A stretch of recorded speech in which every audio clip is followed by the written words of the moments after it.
Hey guys, welcome back to the channel. This is a story about what if Naruto trained by Beast of Forest of Death. Before I start, please support for more amazing content, and do consider subscribing to my channel and share this video with your friends. This is written by Hector Enix, and link in description and support writer. Let's start the video. Naruto looked around the small clearing, knowing that they were thoroughly boned. After being attacked by Orochimaru in disguise, he and Sasuke had gone unconscious from exhaustion. Apparently Sakura had gotten them to the forest floor, and into a hollow at the base of a tree. When he awoke, it was to a battle between a beaten Sakura and a darker Sasuke versus two teams of sound ninja. After about a minute, another team from Konoha showed up and started helping out, but to no avail. These Oto ninja were much stronger. Even Sasuke's new power quickly faded in the face of such opponents. Still, they had done some damage to the opposing side. There were now only 5 ninja, but they were on a whole other level more than enough to deal with a weakened Team 7 and a beaten Ino Shikacho. Naruto spat out a glob of blood, swearing under his breath. Sasuke was injured as it was, Shikamaru was out of chakra for his jutsu, Chuji was barely standing and Ino was no different. Sakura had passed out, though if it was from exhaustion and injuries or sheer weakness, he didn't know. Damn it! If only I was stronger. I can't be the Hokage if I'm dead. And I refuse to use his power, but do I have a choice? Naruto thought desperately. He wasn't expecting to get an answer. There is always a choice. But to make it thou needs voice. Power lurks in your body and soul. More than enough to reach thine goal. Yet here you stand, you hesitate. Now tell me, boy, why do you wait? Naruto looked around frantically, trying to locate the voice. He would have pinned the voice on the fox, but he had heard the thing speak before, and this new voice sounded much older, much more powerful and possibly darker. I refuse to use his power to fight my battles. I don't want to be anything like that fox. Now who are you? Show yourself. The voice only seemed amused by the boy's nervousness. 10,000 years I have slept. And in the oblivion my power kept. Something about thee woke me up, kid. Listen to my proposition and a fox I may rid. Naruto's eyes widened as the world slowed to a crawl before stopping completely. He mentally nodded to the voice. If it could get rid of the fox, it might be worth listening to. My name is Blood, the Lord of Hell. Power you'll get if you listen well. I need a body to see this age. Along with my company comes the advice of a sage. I'll rid you of the fox and give you my might, young child. In return for you to house my soul and power, chaotic and wild. Lord of Hell, Naruto just about shouted. He could see the advantages, but he knew too little to jump in head first. What's the catch? Gonna steal my soul or something? Blood seemed genuinely amused, and soon a barking laughter rang out throughout the forest. A figure cloaked in a shifting black cloak of shadows appeared before Naruto, towering over him at least 8 foot tall. Red eyes stared back from beneath the hood. You shall lose your right to call yourself human first. Then your powers will grow till ready to burst. A third demon, third dragon, third archon as well. Righteous or not, you'll have the powers of hell. In your future I do see you becoming what you truly want to be. Demon or not, you shall have your soul. Hokage and love would be achievable goals.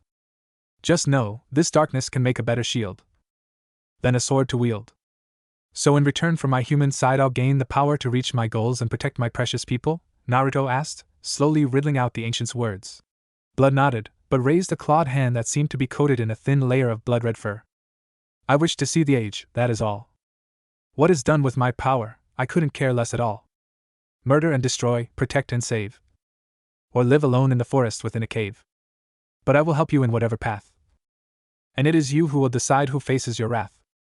Naruto paused, thinking over the offer. He wanted to take the offer, but he had to do one thing first.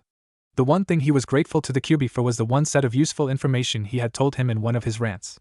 Demons cannot break promises, dragons refuse to break pacts, and archons couldn't lie. Is that absolutely everything? Is there any reason you could take control of me?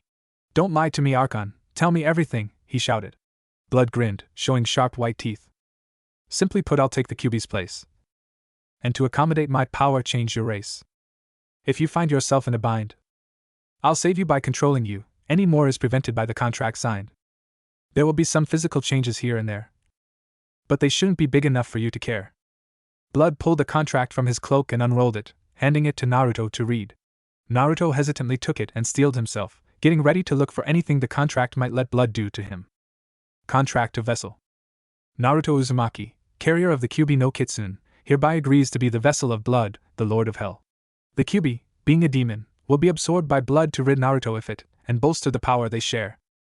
All of Blood's powers will be sent through the seal formerly used to bind the Kyuubi in order to filter them to a level that isn't fatal to Naruto. The powers will change Naruto into a form more suited to using such demonic, dragonic, and archonic powers. Naruto may change this form as he wishes, as much as desired. Blood shall not have any control of the body unless Naruto is in a truly life-threatening situation that is clearly beyond his abilities, and shall retain control until Naruto is safe or 3 days, whichever is less. There will be a mental link established, and any attempt at corruption of the vessel shall result in excruciating agony. Blood is permitted to give advice and his own opinions on subjects, wanted or not, and will see out of Naruto's eyes unless this is an inconvenience, at which point a clone can be made and Blood's mind can be put into that will last for 29 hours before dissipating and returning him to the vessel. Blood may also manifest himself in a spiritual manner, having no true physical body but able to interact with his environs to the same level that Naruto may, though he may not interfere with anything that Naruto hasn't given express permission to do. As a show of good faith that he is not bent on corruption of the host, Blood offers a demonic summoning technique, which will be turned into a summoning scroll upon the signing of this contract, and the ability to summon Castle Hellcry when Blood deems ready. In return, Naruto Uzumaki must, at some point in his highly elongated life, see most of the world and if possible, hell. He must also master his abilities to a sufficient degree.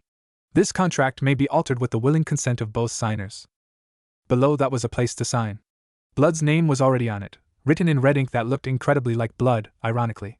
Naruto gazed over the contract, noticing it was hastily written, but it was binding and it didn't allow Blood to do anything bad as long as he saw the world. Naruto looked at one of the spikes near the top of the contract and, acting on impulse, pricked his finger before pressing it to the blank space, watching in detached fascination as his blood turned into his name.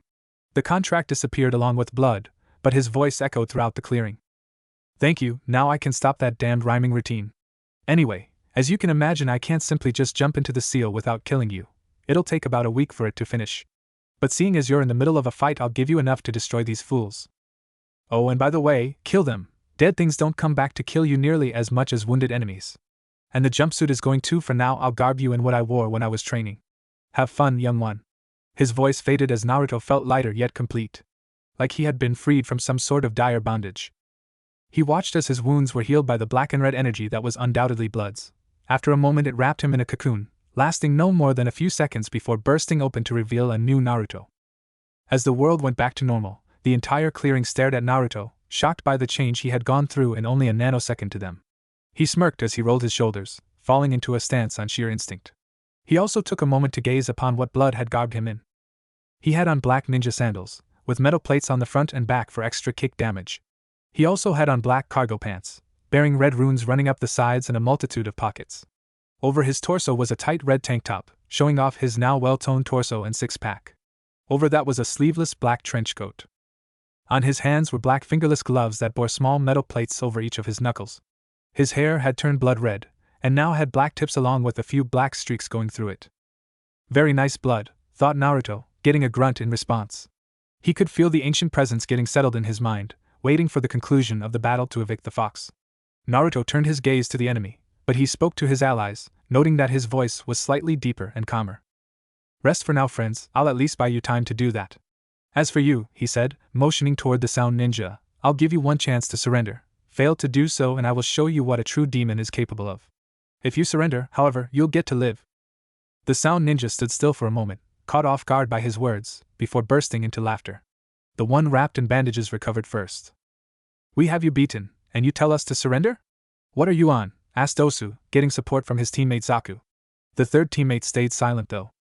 Kin was torn on what to do. Part of her said to fight this odd person, transformation or no. Another part told her to run like hell, and a third part told her to simply surrender. She backed up to a tree, drawing out her samban before laying them on the ground, kneeling soon after. Her allies took no notice, but Naruto looked at her and inwardly groaned. Demons had to follow promises and archons couldn't lie. She would live. You may want her alive anyway. Archons were often viewed as pillars of strength and courage, and oft had apprentices and followers. Demons would generally take prisoners of war as slaves, not nearly as bad as it sounds by the way. Dragons were torn on the matter. Not all of them enjoyed the fame and followers, but giant flying lizards attracted some serious cult worship. Regardless, there is a binding spell that I use on my servants that you could use on her. It makes it painfully difficult to disobey orders, but allows for free will. If I wanted zombie slaves, then I would have made some zombies. Can you show me the binding spell? That actually sounds like a good idea. She could tell me what the sound is planning, Naruto thought, a feral grin appearing on his face. Think Alucard. Get to the tower. I'll tell you once you arrive there. The spell is simple, but it can leave you drained and her unconscious. You must come up with the mark on your own, however, as it is what creates the bond. Enough talk, show them the might of hell. Naruto started laughing in an insane manner, scaring the shit out of everyone. Naruto calmed down, but the grin remained. Time's up, see you in hell, he shouted, rushing forward, catching the sound ninja off guard with the sheer recklessness of the maneuver. Zaku could barely utter a curse as Naruto's fist slammed into his gut, winding him. Naruto didn't stop there, continuing the assault by punching and kicking in a wild fury, finishing the flurry by throwing him into one of the other sound nins. The impact was harsh, but it was only made more damaging by Naruto appearing behind the two and planting a spine-shattering kick in the other nin's back. The impact was insane, killing him and launching Zaku into the third nin. This one was faster though, and managed to dodge the attack, taking a defensive stance immediately after with Dosu following suit. Naruto grinned and picked up a kama, small one-handed scythe, that one of the sound nin had been using. Casually dragging his tongue across the blade, he saw the slightly disturbed looks from the sound ninja as he licked the blood from it. In a flash, he threw a kunai he had been holding towards the sound ninja and, as predicted, they split up, the dumbest thing they could have done. Naruto appeared in front of the other ninja, put the kama so the blade was digging into the back of his neck, and kicked his chest with enough strength to force the kama through his neck. Naruto steadied himself as the head hit the dirt, not used to his new speed just yet. Before he could admire his handiwork, Naruto felt bile rise in the back of his throat as the sound waves hit him from that damn melody arm. Now, I'm going to kill you painfully, Naruto stated as he blinked out of existence, using his speed again. Where did he go? Questioned Dosu. Before he could register the assault, a burning hot pain shot through him from his right shoulder. He looked over and almost had a heart attack from the shock. Naruto had stiffened his hand and used it as a blade to tear off Dosu's right arm, and with it the melody arm. Dosu jumped back, screaming in pain, and he kept moving back until his back was to a tree. SSD, stay away, he yelled, going insane from the pain and blood loss. Naruto gained that feral grin once more as he picked up the arm, holding it from the bloody shoulder. He disappeared, coming back into Dosu's field of vision too late. All the mummy-like genin saw was a sadistic smirk and his severed arm, mid-swing.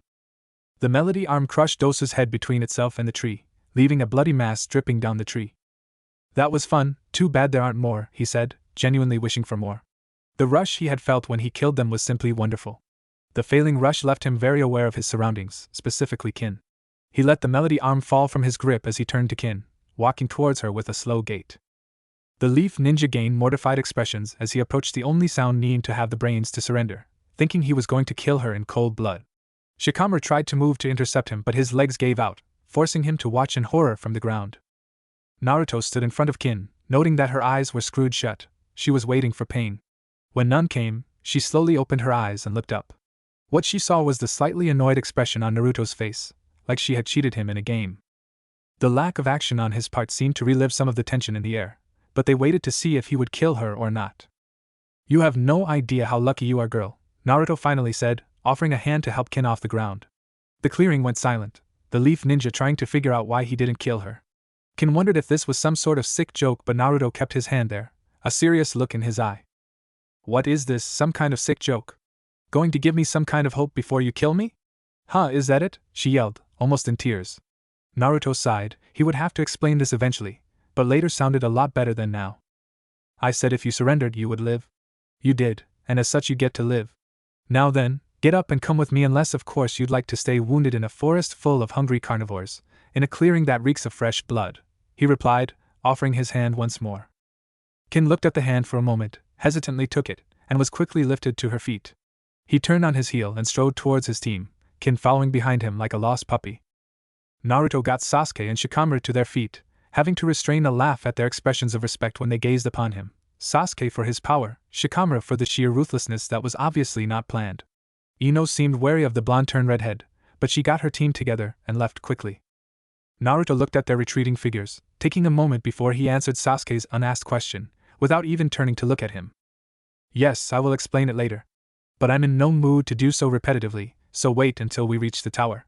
We'll get there tomorrow, provided we hurry, and that will give us a day or so to rest, during which time I will tell everyone who needs to know. Now rest, Sasuke, you look like shit. I'll wake you in Sakura at dawn. He seemed almost detached as he spoke, almost as if he was off in his own little world for a short time. Sasuke cast another glance at his changed teammate and vowed to find out how he got such power. The girl he was very wary of, however. Only moments before Naruto's transformation she had been trying to kill them. At the same time though, she now seemed to obey Naruto like a servant would a lord. He drifted into an uneasy sleep filled with memories best left forgotten. And so he sleeps, said Naruto nonchalantly.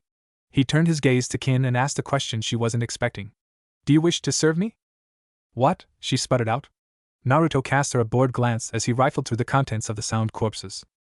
When we get to the tower, everyone is expected to give a full report. It's basic Chunin protocol to report on every mission. I know Orochimaru is connected to the sound, and as soon as I say that, they'll take you into custody and interrogate you day and night, and we have some talented interrogators. But if you serve me, then I become your guardian, and you are placed under my custody. It might not sound like much, but the Hokage is like family to me. Not much could be done to you. He paused and seemed to go off into his mind for a moment before coming back. So what do you say, life in a Kanha cell or life serving as a servant to me? I really don't like the word servant, but I'm afraid there's no other way to put it. Water the plants, feed the fish, stupid shit like that. Kin sat there silent. She was thinking about what he said and, no matter how she thought of it, he was right. If he took her as a servant, the Leaf couldn't take her for interrogation, but she would have to tell them everything she knew. The Yamanaka clan would also, more than likely, do a mind scan to verify the information. She didn't know too much, but it might be enough to save her. She turned her gaze to the redhead that now bore a satisfied look, having found the scroll he needed. This Naruto, as she had heard him called, was clearly strong. He completely decimated their team after that transformation, but what was it exactly? She decided not to push her luck, her life was in his hands.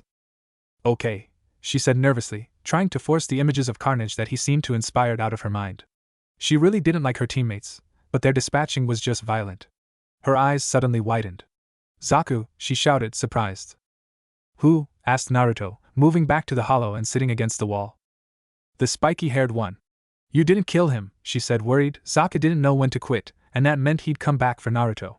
Said Redhead looked up over to his worried soon-to-be servant, no hint of concern in his eyes. Meh, don't worry. The mummy may have dodged him, but I wasn't aiming at him, I was aiming at the tiger den about 100 yards back. By the time he wakes up, the tiger would have as well, so he's fairly well fucked over right now. Anyone else you're worried I didn't kill? He asked nonchalantly. Kin stared at him, unable to speak.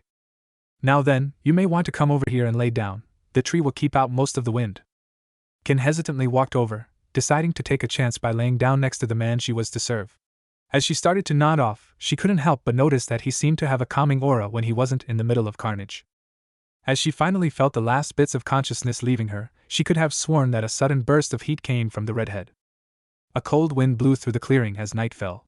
Sasuke, Sakura, and Kin were asleep. Naruto was merely meditating, helping Blood with the Kyuubi. The pressure of his aura kept the creatures of the forest at bay, and twisted his teammates' dreams into nightmares. Mindscape. Naruto looked at the Kyuubi with no fear, only loathing. Everyone had thought the Kyuubi a demon, but as it turns out, the Bijou are only juggernauts of chakra.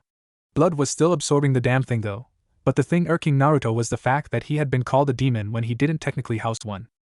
He did find it terribly amusing, however, to wave at the Kyuubi as its power was torn from it, all of it entering Blood until there wasn't a fox to wave at. Naruto looked on with awe as the sewer changed, turning into something he didn't expect the Lord of Hell to find appealing, a sunny island, plenty of grass and trees, and freshwater pools here and there. The only thing that redeemed it, in the sense of hellishness, was the giant citadel of death that loomed over the landscape.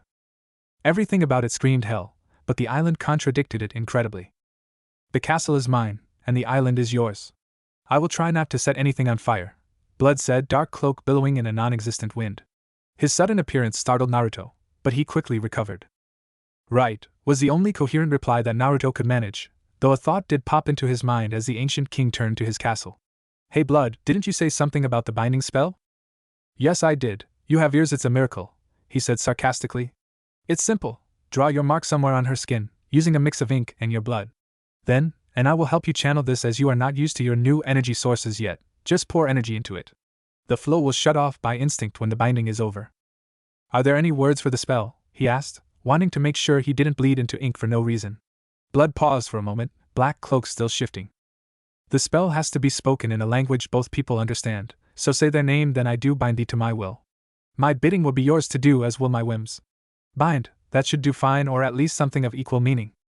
Now go wake up and get to that tower, your regeneration powers are much stronger, but some sicknesses can still get to you. Cold and damp aren't the best places to rest while your immune system is being reconstructed. Blood disappeared in a cloud of energy, leaving Naruto alone. He has got to teach me that, he said, turning on his heel and walking out of his mind right back into his body. He was about to see what this body could pull off. Just as he finished fading, Blood reappeared out of thin air and stared at the spot Naruto had stood on a moment before. Shrugging as he turned back to his castle, he couldn't restrain a small chuckle as he gazed upon his now blazing right hand. Well, trial by fire was always my favorite method. I'll let him figure it out. Reality. Naruto opened his eyes and found that it was midnight, yet even with the lack of a moon he could see very well. He shifted his weight slightly to get comfortable when he noticed an unfamiliar weight on his lap. He quickly looked for the source only to find that Kin had moved over to him at some point in the night and rested her head in his lap. He wasn't sure why she had moved, or even if she was aware she had, but it wasn't causing him any discomfort. He shifted his weight slightly against the tree he had been leaning on, and absent-mindedly began stroking Kin's hair, much to her unconscious delight. He began musing over designs for his mark, and eventually deciding it must have a dragon, a great sword, the traditional weapon of Archons, and some demonic element in it. He was slightly surprised to find sunlight hitting him in the face, wondering how long he had been thinking. And so the day does start, he mumbled out as he pushed Kin's head out his lap and stood, stretching as Kin began to swear loudly, not appreciating being awoken from her sleep. She sat up and looked at her surroundings, the morning light giving little visibility, but she could see the form of the one who she was to serve soon. Get ready, we're about to haul ass, said Naruto as he went to Sasuke and Sakura, nudging them with his foot until they awoke. They were obviously not used to taking orders from him, but a small burst of demonic aura changed their minds, although they were still weary of Kin. An hour later found them outside the tower, resting to get their breath. Naruto was trying to find words to express his gratitude to Blood. The 6-mile run had done absolutely nothing to him. Blood merely reminded him that everyone has limits, and that he had best not forget his end of the deal. Naruto nodded mentally as his teammates complained about aching muscles and sore wounds. At least you have a day to rest now, he responded. Sasuke sent him a glare. Yeah, but if we went a little slower it wouldn't have been this damaging. We would have still had a day to rest, Baka, Sasuke said angrily. Sakura agreed with Sasuke enthusiastically as usual. Yes, why don't we spend as much time as possible in the Forest of Death? There is a reason genin aren't allowed and you know, it's because most of them die. If you want to go back for a stroll, be my guest, but I'm going in now, Naruto replied, a look of distaste on his face. He turned and entered, Kin following with the dynamic duo following soon after. They deciphered the riddle on the wall with ease, though Naruto wasn't fond of the small brain buster after busting his ass in the forest, and quickly threw the scrolls on the ground when they began smoking. In a poof of smoke, Yumino Irika stood before his former students, a proud look upon his face until he saw Naruto, changing to shock at that point. He pointed and managed to stammer out. And Naruto, what the hell happened? He shouted. Naruto let that feral grin spread across his face once more and answered. Something wonderful, I'll give you a hint. He paused for a moment before continuing. 2 in the 1 became only 1. When the third one came for fun. Human to something not. For the third one had a thought. He offered and the other agreed. Now there is a new tale to read. He grinned even more when Irika gained a look of understanding, then grew pale. Irika turned to the other two and put on a fake smile. Sasuke, why don't you and Sakura go get something to eat, then go rest? I'm sure it would do you good. The Hokage said to bring Naruto to his office so they could talk about a few things, so he'll be back in a few hours. He lied through his teeth, but it was enough to fool them. They knew Naruto and the Hokage were close, so Sarutobi asking to see Naruto after this test was predictable. Take Kin with you to the room. Tie her up if you're paranoid, but if I find one hair out of place bad things will happen, Naruto said, letting their imaginations do the work as they went off. They walked off, heading to the medical area first. Irika turned to Naruto with a worried face. Let's go to the Sandaime then, he'll definitely want to know about this, he said, Naruto nodding and grabbed Irika's shoulder so he could use the body flicker technique to get them there much quicker. Hokage's office. Sarutobi was perfectly happy, all the paperwork was done, he was alone to read his Ika, and there weren't going to be any disturbances. He was going to send a Jounin to the forest tower in an hour or so that they could bring Naruto to him when he got to the tower. He was surprised then, when Irika appeared in his office in a swirl of leaves with a red-haired genin with him. Before he could comment though, he saw who the genin was and his jaw dropped. Naruto smiled softly and gave a small bow, surprising both of the adults. This must have been big for him to be showing respect. So, how you been, Gramps? He asked nonchalantly. Sarutobi gained his voice once more and answered. And Naruto? What happened to you? He shouted, quickly putting up a sound barrier. Naruto let out a dark chuckle, sending a chill through Sarutobi. Well, the QB didn't do this if that's what you're worried about, he said, taking a seat. Both Sarutobi and Iruka let out breaths that they didn't know they were holding until they realized what he just said. How do you know about the QB? They both shouted in unison. Naruto gave them a half-hearted glance before answering. When you live in a village that calls you QB brat at least 5 times a day, you generally catch on. Now then, would you like to know what changed me so? Sarutobi sighed and lit up his pipe, knowing he was going to need it. Naruto proceeded to tell them everything that happened in the Forest of Death, starting with the starting gates, ending with the arrival at the tower. The more he spoke, the more concerned the two became. Orochimaru's presence was a bad sign as it was, but given the deal Naruto had made, it only made matters worse. Iruka had heard of legends of a demon named Blood, but Sarutobi knew the whole story of the Lord of Hell. Or at least more than Iruka. Sarutobi tried to explain this to Naruto, that he needed to cancel the deal, but the response he got wasn't one he had expected.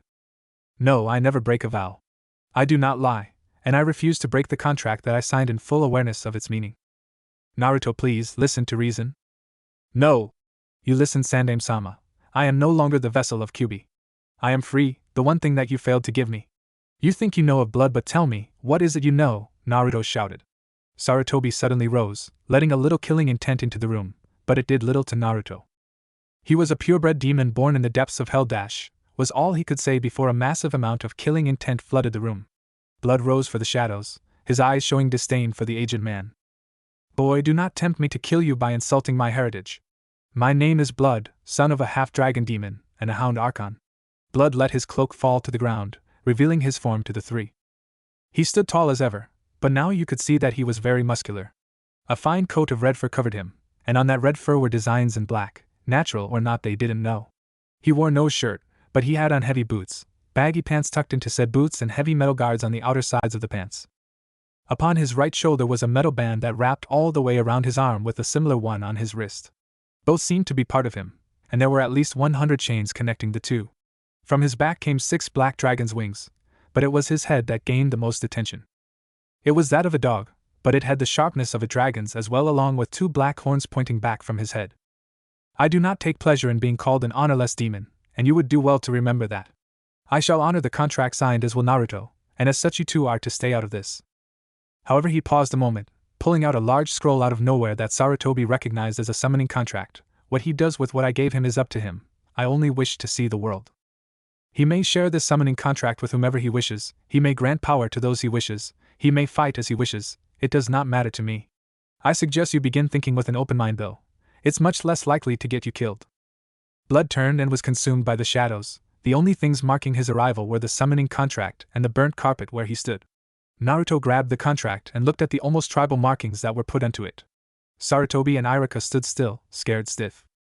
The most powerful demon in history had just come out of the shadows, spoke to them, and was more than slightly pissed. Sarutobi wasn't known as the professor for nothing, so he quickly saw the usefulness of a container with a demon entity that would willingly give him power. The only part that bothered him was the fact that everyone was about to use someone he considered family as a weapon. Iruka, he said, gaining the man's attention, you have the rest of the day off. Go relax. I wish to have a few words with Naruto regarding his new status. Naruto cocked an eyebrow, confused. Iruka nodded. The rest of the day spent at the pub sounded wonderful right now. He left, mumbling about how he would send the bill to the Hokage's office. So tell me, what do you mean by new status? Asked Naruto, a smirk tugging at his lips. Sarutobi sighed before responding. You aren't the container for the QB anymore, so I have to change that. But the problem is I can't say what you contain now without some big issues. So perhaps you or Blood, in his infinite wisdom, can come up with something, he said, the last part dripping with sarcasm. Bloodline would be pushing it. A genjutsu that has been maintained all these years is way too unrealistic. Well, I've an idea that might work, but those issues you spoke of would still pop up, but much farther down the line than originally planned. Naruto paused and Sarutobi made a motion for him to continue. Say exactly what happened, just change a few words. Like what, pray tell? Say I made a pact with a demonic dragon for power, but an archon interfered and gave me its power as well. It's either that or Plan B. Plan B? You call the ninja into a meeting after the preliminaries, and I tell them what happened. After the Chunin exams, if the rest of the villagers don't know, then I tell them. If they wish to kill me, then they must first realize that I do not contain the demon that destroyed the village 12 years ago. After that, if they try, I will kill them. As easy as that would be, you'd end up killing just about everyone. Any other bright ideas? You could just say any attacks made on me will be counted as treason, punishable as such. That would discourage the bulk. The rest who tried to kill me would be either too stupid or too blind to live. Next question? Sarutobi sat there a moment, seeing the truth in his words. It would cause problems in the village for a while, but it would reduce the chance of an enemy finding out and spreading the word that way. Eventually everyone would know exactly which demon Naruto made a pact with, unless he told them first, but better break it to them easy. Fine, it's your condition. Given the power boost that will no doubt be coming, I can have you moved up to Chunin right in. No, I will earn my rank.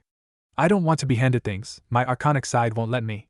I will proceed as normal. If I fail, I fail. Having all the power in the world isn't any good if you can't use it, Naruto quickly said, cutting Sarutobi off. Suddenly he zoned out, coming back to in a few seconds, wincing. What is it? Asked Sarutobi, mildly concerned. Naruto winced once more, as if the very thought pained him. Blood just told me the only way to control, or at least filter my power well enough for me to use it. Remember those chains on his right arm? Sarutobi nodded. The metal plates they are attached to were grafted into Blood's skin when he was a child. Back then there were 5 chains, each one representing 20% of his power. The stronger he got, the more he added until he had 100. Sarutobi paled slightly when he realized what he meant. You don't mean? Yes, I'll need 10 chains. Blood can preform the ritual, but I'll be immobilized for about a week after. He said he'll do it after the preliminaries. But if you could, find 10 of the highest quality chains in Konoha, and keep them here until it's time. The lengths won't matter, the spell makes the conform to my arm. Oh, and I'll need the location of a tattoo artist. Why a tattoo artist? He asked, slightly confused. Naruto chuckled. It's tradition for demons to have markings, and archons often did the same. So I figured why not? I'm not gonna be able to do anything more strenuous than walking for about 3 days after the initial week, Naruto responded with a feral grin. Sarutobi shrugged, adding this to the fuck it list. Naruto, there's one more thing that you should know before you leave. It's about your parents and your inheritance. Naruto froze. This had always irked him, and now he would finally know. Sarutobi proceeded to tell Naruto about his parents, Minato Namikaze and Kushina Uzumaki. Naruto listened with completely, never missing a word as the aged Kage told the boy everything he knew of his parents. At the end of the tale, Naruto had a few falling from his eyes and a glad smile on his face. When it came to the inheritance itself, he was smiling like he used to. They had left him the clan compound, a small fortune, and their jutsu library.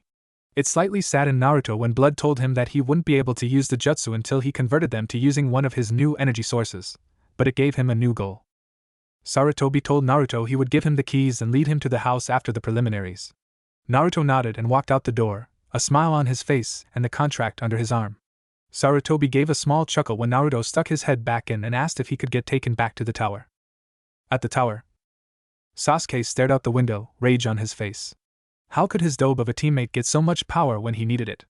It infuriated him to no end, yet at the same time he couldn't help but feel this could prove beneficial. His rival was stronger, so he now had a chance to grow stronger. Naruto wasn't weak anymore, so he now had some respect from the brooding Uchiha. Sakura sat in the corner, trying to figure out what had happened to Naruto. Before she had fainted he was the same old orange ninja, but when she awoke he was a red-haired badass. She couldn't make heads or tails of it, but she was sure of one thing, he scared her now. Kakashi leaned against the wall reading his porn, unaware of what was troubling his 2 students. He would have asked, but this was the good part of the book. He was half curious where Naruto was, but he would have been informed if he had died. He shrugged, going back to reading his porn. Tower, private room. Naruto had finished the array, and was applying the mark onto Kin's bare back. She had been slightly upset when Naruto told her to remove her shirt, but he said she could turn around and hold a sheet over her breast so long as he could get to her back. So there she sat, still annoyed, but she complied, while Naruto put the finishing touches on the mark. It was a great sword of a holy make with a WYRM wrapped around it, and the background was an ancient demonic rune with similarly ancient runes around it, each the mark representing a different dragon, mainly ones of great power such as Bahamut and Tiamat. It was complex, but the more runes of power the mark held, the stronger the control of the subject would be. Blood told him that since Kin willingly joined him, the mark would simply make it hard for her to refuse direct orders, instead of breaking her will first. It would take absolutely no concentration for him to keep the mark active, so the only thing that would free Kin would be the total destruction of Naruto's soul. He had also warned Naruto that, as is the case of servants of the opposite sex, Kin would be sexually attracted to him. It would be little more than the feeling of having a crush, but any further feelings would be Kin's own. This may hurt, Naruto said quietly, tapping into the archonic power he had. It made him feel so good, as if he were truly in heaven, but he pushed the feeling aside and uttered the spell, slamming his hand into the center of the mark that took up the majority of Kin's back. He felt blood channeling his other two energies, but they were far-off rivers to him. She cried out as the mark was sealed onto her skin, but it was over quickly and they were both panting. Naruto put his hand on her shoulder and called upon his archonic power once more for the simplest spell that every archon knew by instinct: heal.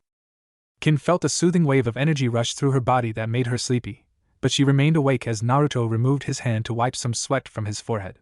He could barely tap into his power and could only do 1 or 2 spells or techniques from any of the 3. He cracked his back and handed Kin her shirt before moving to one of the 2 beds in the room. He dozed off fairly quickly, well, quick enough not to notice Kin slipping into bed with him or Blood's barking laughter.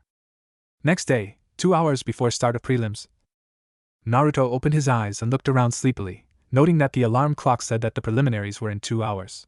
He tried to roll over but found his right side weighed down.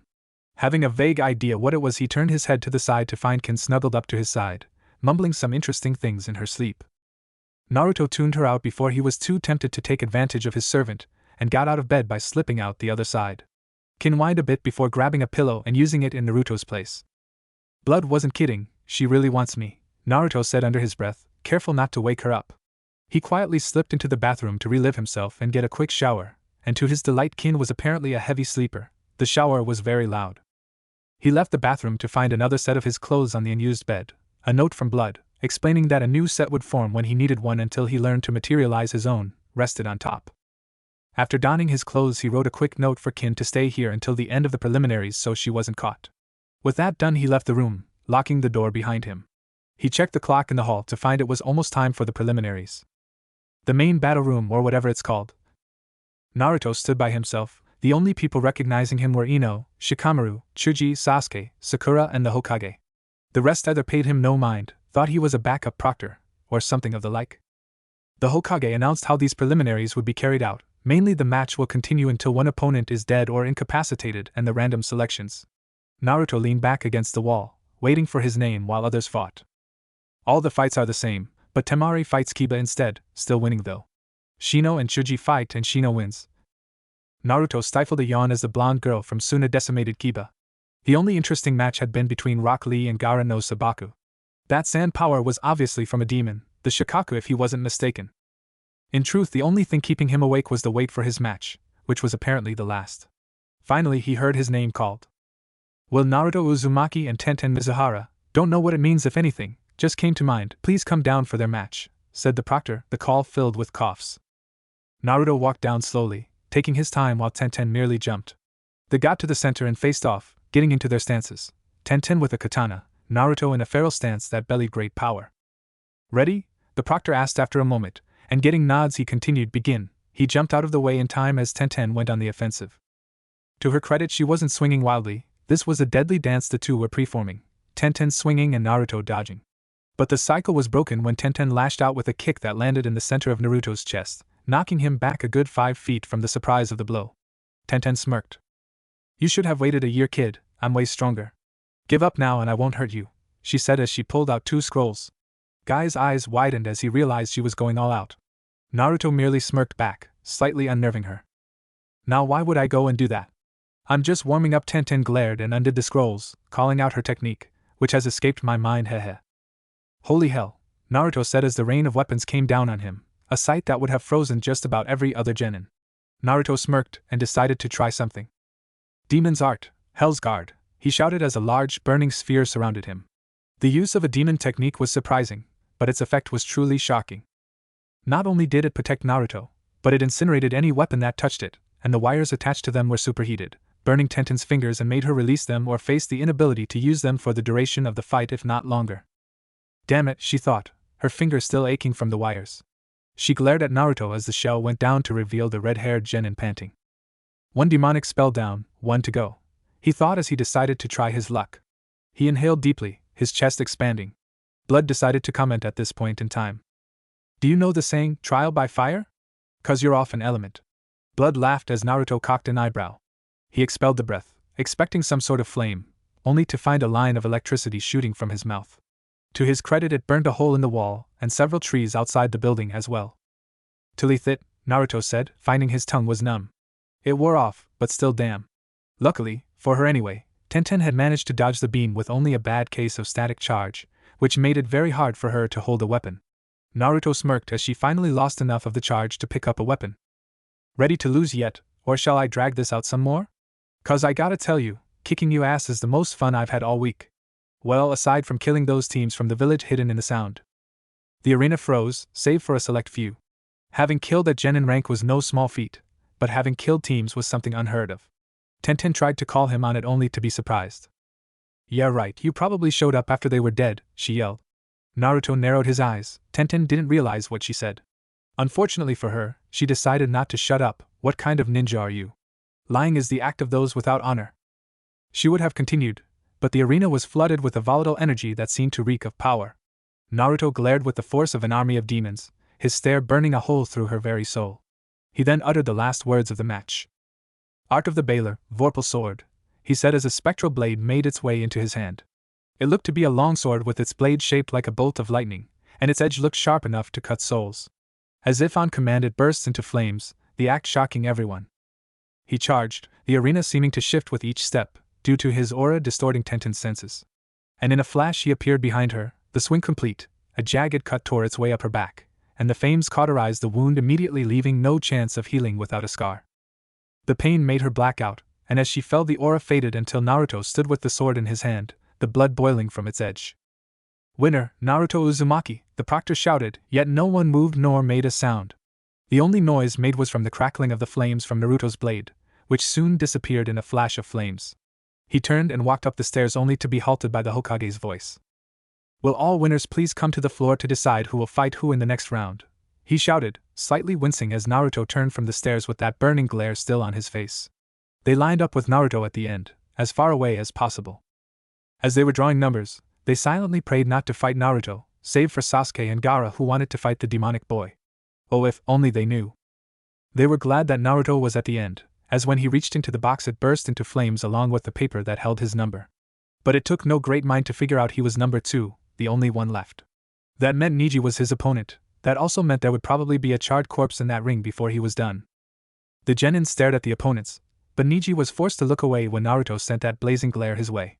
It truly was something that seemed to scar your soul. As Naruto left the ring everyone let out a breath of relief. If nothing else, he was scary as shit now. Sarutobi sighed. The ninja meeting afterwards would be hectic enough without the addition of an irritated hybrid. Will all jounin please come to my office at 5, and anyone who is late will be demoted to genin. No exceptions, said the aged Kaga as he body flickered back to his office to await the arrival of the jounin for an hour. With Naruto, he walked to a training ground, intent on mass destruction. That bitch, he shouted, cleaving a tree in half with his blazing sword, how dare she insult my honor? Call me a liar? Ha! With every sentence a tree fell. He heard footsteps behind him and swung, but the blade was caught by a clawed hand. Blood stood, his cloak of shadows back in place, with an amused look in his glowing eyes. Naruto mellowed out slightly and the blade disappeared in a quick flash once more. Not bad, calling forth your sword twice in one day, using a fraction of your berserker mode, and using your pride and honor as a base for it all in one day. Still, you must learn restraint. I speak from experience when I say killing everyone who insults you is relieving, but it causes more difficulty down the road. As much as I'd like to inform you of some of these difficulties, you're going to be late for the meeting that the Hokage is having, the one where you're supposed to explain the situation regarding my residency. Now go. With that the aged hybrid disappeared in the usual way, stepping back into the shadows. Naruto sighed and ran towards the Hokage tower, trying to find eloquent way of breaking it to the jounin and chunin. All genin and civilians would either find out from the ninja from today or the day after the finals. The tower council room. Most of the ninja here were used to being called for group meetings by the Hokage, without knowing what they were here for, but the council member were more irritable. They were usually the one who called meetings, not the Hokage, so they were quite annoyed. Danzo called out to Sarutobi, trying to pry the purpose of this meeting from him, but to no avail. Hokage-sama, why are we waiting? All the ninja are here as you requested, and we are here as well, so why are we waiting? He asked, trying to mask his anger. Sarutobi cast him a detached glance, furthering Danzo's anger, and said one sentence. We're waiting for the guest of honor. With that the doors to the council room burst open as if on cue, and in stepped Naruto, trenchcoat moving in an unseen breeze. His presence alone created an air of anger. It was expected when only a handful of people liked him though. He ignored it and made his way to the Hokage. Sorry I'm late, destruction therapy. Shall we begin? He asked, a small grin on his face. Sarutobi nodded and stood, clearing his throat before starting. Thank you all for coming here on such short notice. There is something that should be brought to your attention, an event that happened in the Forest of Death that will more than likely alter history. Sarutobi paused a moment before continuing. 12 years ago the Yondaime saved the village from the Kyuubi no Kitsune by sealing it into a newborn. I made a law that no one could tell this boy about the fox, but it seems he found out on his own. I don't know how long Naruto knew, but it doesn't matter anymore. The fox is gone. Murmurs went through the crowd as this news was told. Many looked at Naruto, hatred still in their eyes. This is where I leave the tale to Naruto, as I don't know what happened in the Forest of Death. There was a long silence as everyone looked to Naruto, who in turn merely waited a moment. Then as things began to get tense he spoke. I'm going to be blunt about this, but listen to everything before your feeble human minds lock on to one train of thought again. In the forest, my team was attacked by Orochimaru in disguise. We lived, but he gave Sasuke a cursed mark and left us beaten and bloodied. The next day we were attacked by 2 teams from Sound. We defeated 1 ninja with the help of Team 10, but the other 5 outmatched us. He looked out the window in silent recollection before continuing. I was forcing myself not to call of Kyuubi's power. I refused to let him fight my battles for me. When all hope seemed lost, the world slowed to a crawl before stopping completely. An ancient voice spoke to me, offering a deal. He gets rid of the Kyuubi and gives me his powers in return for me becoming his new vessel and seeing the world. I agreed and signed the contract he made, then his energies garbed me in what you see now. The world started turning again and I gave the Sound teams a chance, surrender and live. Because of what I am now, I couldn't go back on my word. When one of them laid down her weapon she lived. On a whim, I suppose, I made her my servant and as such out of the reach of you idiots, he said, motioning to the council. The rest were killed. I got Captain Amo and the pink weakling to the tower. The rest is either already known or unimportant. There was silence in the room. Then a storm of shouts filled the room, mainly saying that this was one of the Kyuubi's tricks or that they should kill him for insulting the council. The room went quiet as Blood emerged from the shadows without his cloak. While his appearance had silenced them, it was his choking aura that was keeping them so. You humans cease to amaze me. I've been asleep for 10,000 years, and nothing has changed about you idiots. Demon this, devil that, Satan hit me with a wiffle ball bat. If it isn't human, you think that makes it 3 things, bloodthirsty evil, and something that should be killed. I made a deal with Naruto, and part of it was to remove the Kyuubi. Want proof? Here, see for yourselves. Blood took out an orb from his pouch and held it out. In the orb was the Kyuubi, writhing in agony. Everyone's eyes widened, it was true. Blood returned the orb to its pouch before continuing. Do not think for a second that I'm some kind of savior. I am the king of hell. I used to kill you empty things in droves for fun, and I'm very tempted to start doing it again.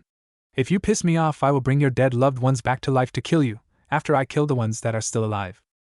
The seal keeps most of my power back, but I still have enough to make the Kyuubi look like a kitten. It does not, however, bind me. I can come and go as I please so long as I'm within a few miles of Naruto, so one night I might get bored and kill you all. He turned to the council, a sadistic smirk on his face. He moved his arm and aimed it at Danzo, and let out a dark laugh as the Warhawk's eyes widened. Suddenly one of the chains that didn't control his power detached itself from his shoulder, though still attached at the wrist, and moved like a snake in front of him. Get over here, he shouted, the chain shooting out and impaling Danzo through the center of his chest. Blood pulled the chain and Danzo was pulled from his seat and was caught by the throat by Blood. I know a demon who just loves skinning people alive, putting salt on the wound, and then putting their skin back on. I think it's about time he got a new visitor. His knife might be a little rusty, but I'm sure you won't mind. Blood opened up a red spiraling portal and stepped through, taking Danzo with him. As the portal closed, the room looked to Naruto and the Hokage. Any questions? Sarutobi asked. He was actually planning on thanking Blood. He just saved him a lot of trouble. When one of the Jounins actually raised her hand, his sweat dropped. She was jumping around like a little kid. What is it, Anko? Can I have his autograph? She asked with a smile. Naruto blinked a few times, unsure of what he just heard. Not many humans would ask for such a thing from Blood. Next time I see him, I'll ask him. Now, any other questions? I do have something to do today, replied Naruto, hoping that he could get out of there ASAP. To his relief, it looked like they were going to stay quiet. He turned to the Hokage and nodded. Sarutobi, in turn, handed Naruto a sheet of paper. Naruto made his way through the crowd, restraining a dark chuckle when some of the weaker Chunin parted for him. Namake's clan compound, living room. The place was huge if nothing else. The living room alone was at least 50 feet across with a similar width, not to mention it already had all the furniture he needed, and then some. He spent some time looking around and found a large number of bedrooms and bathrooms, a fully stocked kitchen with a note from the Hokage. The fully stocked bit was his doing, a hot spring, a dojo inside, an outdoor training area with dummies, a meditation room and a room that held a small shrine. The shrine itself was confusing though. It bore no mark of a particular deity, nor did it really resemble a shrine of any sort. It just felt like some kind of shrine. Naruto had to pick his jaw up from the floor when he saw the size of the library. It was that size of a house on its own, a house full of jutsu. Before he got too crazy, Blood's words rang through his mind. He wouldn't be able to use any of them until he figured out how to convert them to an energy type he could use. He shut the door and looked around some more, eventually finding the master bedroom and bathroom on the top floor. After unpacking, he sat down to the living room once more, only to find two unexpected guests. Blood stood calmly, the chains from Sarutobi in his hand, and Kin sat in one of the chairs, fast asleep. Naruto sighed and put a blanket over Kin, who was once again muttering some interesting things involving whipped cream. Turning his attention to Blood in hopes of restraining himself, he noted that Blood did look a little annoyed. "Something wrong?" he asked. Blood looked at him warningly. "You do realize this will be the most painful thing you ever experience, right? After this, all other pain will seem insignificant, if that gives you any hint. Just be prepared," was all he said before clearing a space in the living room. The array drawn was the most complex thing Naruto had ever seen, but as he moved to the center he felt the enormous pressure that it created. He stood against the pressure, his right arm stretched out to the side. Blood sighed as his cloak burned away. He really didn't feel like performing this damned ritual. Then the array burned with a bloody red light as the energy began spiraling. Blood gave a dark smile. The ritual did allow him to unleash more than he was used to. Only someone with the power of the King of Hell could perform the ritual, and the previous king had done it to him. Blood put a hand on Naruto's shoulder and burned off his shirt, pumping so much demonic energy into the skin turned red and almost spoiled. Naruto had braced himself, but he cried out as the fresh waves hit him. Blood focused the energy more and more until it formed a band around his shoulder and part of his torso. This meant he was almost done with that area. He added even more, solidifying it into a blood-red metal band that buried itself into Naruto's flesh, eliciting another scream from him. Blood removed his hand from the shoulder, but quickly grabbed Naruto's right wrist and began flooding it with archonic energy. Instead of the normal soothing feeling that it normally held for Naruto, it burned him worse than the demonic energy. The process was an exact replica of the shoulder, and although the band would be smaller, no less energy was added. The band formed and attached itself, but Blood had a few more things to do. He took the chains in his hand and began pumping them full of dragonic energies until runes began etching themselves into the links, and the lengthened to fit Naruto's arm. Blood let go of the chains, letting them fly to the metal plates and attach themselves. This brought forth another scream from Naruto. They seemed to burn like fire not only on his skin, but he felt his energy being absorbed into the chains with a burning sensation. Then the pain stopped so suddenly Naruto almost blacked out. Blood said words so old the very world seemed to question their meaning. Then he touched the chains. The blood and damage the heat had done were wiped clean from the chains, leaving them a bright silver. The plates on his arm also turned silver, shining in the twilight that crawled in the windows. Then the world went black as the ritual took its toll and Naruto slipped into unconsciousness. Blood watched as he hit the floor, chains rattling. He then waved his hand, cleaning the living room of soot and blood before picking Naruto up and warped to the master bedroom where he laid Naruto down and left. He was tired himself, but he needed to make sure Naruto actually survived this. He sank into the shadows, but never truly left Naruto's mind. The sound of waves on a beach awoke him. He sat up and opened his eyes, looking at the ocean in front of him. He sat there for a long time, just staring at the endless waves. Then he felt it, like a pull on his very being, a call he couldn't ignore. He turned from the ocean and walked towards where the call brought him, casting a glance over his shoulder at the waves beckoning him to come back and sit on the sandy beach to meditate forever. He walked on, passing by Blood's castle, and ended up near the center of the island before the call seemed to cease. Before him stood what he was now or what he was to become. A large red-skinned demon stood to his right, large wings coming from his back. He stood at almost 10 foot with huge horns coming from his head. He wore only ragged shorts and flames danced over his broad form. At his side was a vorpal sword like Naruto's, only more flames and it seemed even sharper. His onyx eyes stared at Naruto with apathy. To Naruto's left stood what he assumed to be a hound archon. He stood at roughly 6'9", and his muscular body was covered in a fine layer of blood-red fur. He was garbed in baggy pants tucked into his heavy boots and a white tunic with a holy coat over that. His dog-like head held pure white eyes that seemed to inspire Naruto, and along his back was a great sword of holy make. In the middle stood the more impressive of the three, a 50-foot dragon with lightning blue scales. He gazed at Naruto, flexing his large wings every now and then, staring with gray orbs. From just behind his nostrils to between his eyes protruded a jagged golden horn that sparked with electricity. His sharp claws tore through the ground when he flexed them, all in all a scary sight. There was an unspoken conversation between the four of them, the only sounds came from their breathing. The Archon walked off into a grove of trees, the demon strode off towards the beach, the dragon flew off into the skies, and Naruto walked back towards Castle Hellcry. Their meeting was short and silent, but Naruto now knew what these three were, what he would become if he fully embraced one aspect. And the hound doth howl into the night, fighting to return things to right. The bat flaps his wings, and the wind begins burning things. The lizard stares at the violent storm, the lightning giving him form. The path I carve will be followed by crows, for now nightfall comes where darkness goes. Naruto shook his head and laughed. I think blood is rubbing off on me. He looked over his shoulder, still chuckling slightly. He smiled and walked on, intent on beginning to make a place of meditation in his own mind for once. He stood in a small clearing, concentrating. Soon trees began growing around him and a pool formed in the middle of the clearing. Naruto sighed, content on enjoying every moment he could because he knew as soon as he could move he was going to have to train. A feral grin trailed its way across his face. That here the kid didn't know who he was fucking with. 3 days later. Naruto was hoping that this ritual had been worth it, being unable to do anything but lay on his left side and, with concentration, get up to relieve himself. He was actually glad that Kin had finished her interrogation the day prior. She was a lifesaver while he was in the earlier stages. Still, she seemed nervous around him. She probably wasn't too sure that he wasn't going to rape her, and the seal's effect on her in that regard more than likely left her with a very confusing set of emotions. Nay, Kin-chan, he called out, wondering if she could hear him in the living room.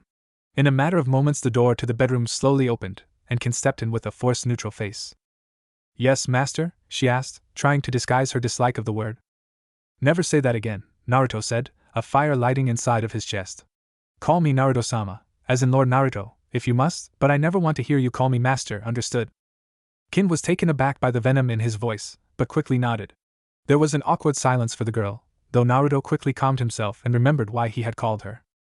Could you bring me some water? I'm out, he said softly, inclining his head to the empty glass, resting on the bedside table. Kin was silent as she walked over and took the empty glass, trying to avoid her master's gaze. As she left, she made sure the door was shut before letting out a breath she didn't know she was holding. She was still scared to death that he might rape her or kill her, but ever since the ritual her dreams had been filled by him. But it wasn't how she had imagined it. In the dreams they were intimate, but it was more in the romantic sense. And he had been nice so far, despite the obvious pain he was in.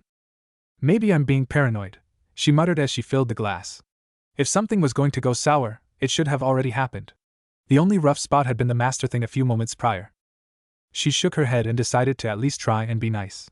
She couldn't help but wonder why he had spared her, though. Why go through the trouble of keeping her alive? As she neared the door, she heard a dark voice from the other side. Naruto was talking to someone. Against her better judgment, she pressed her ear to the door and listened.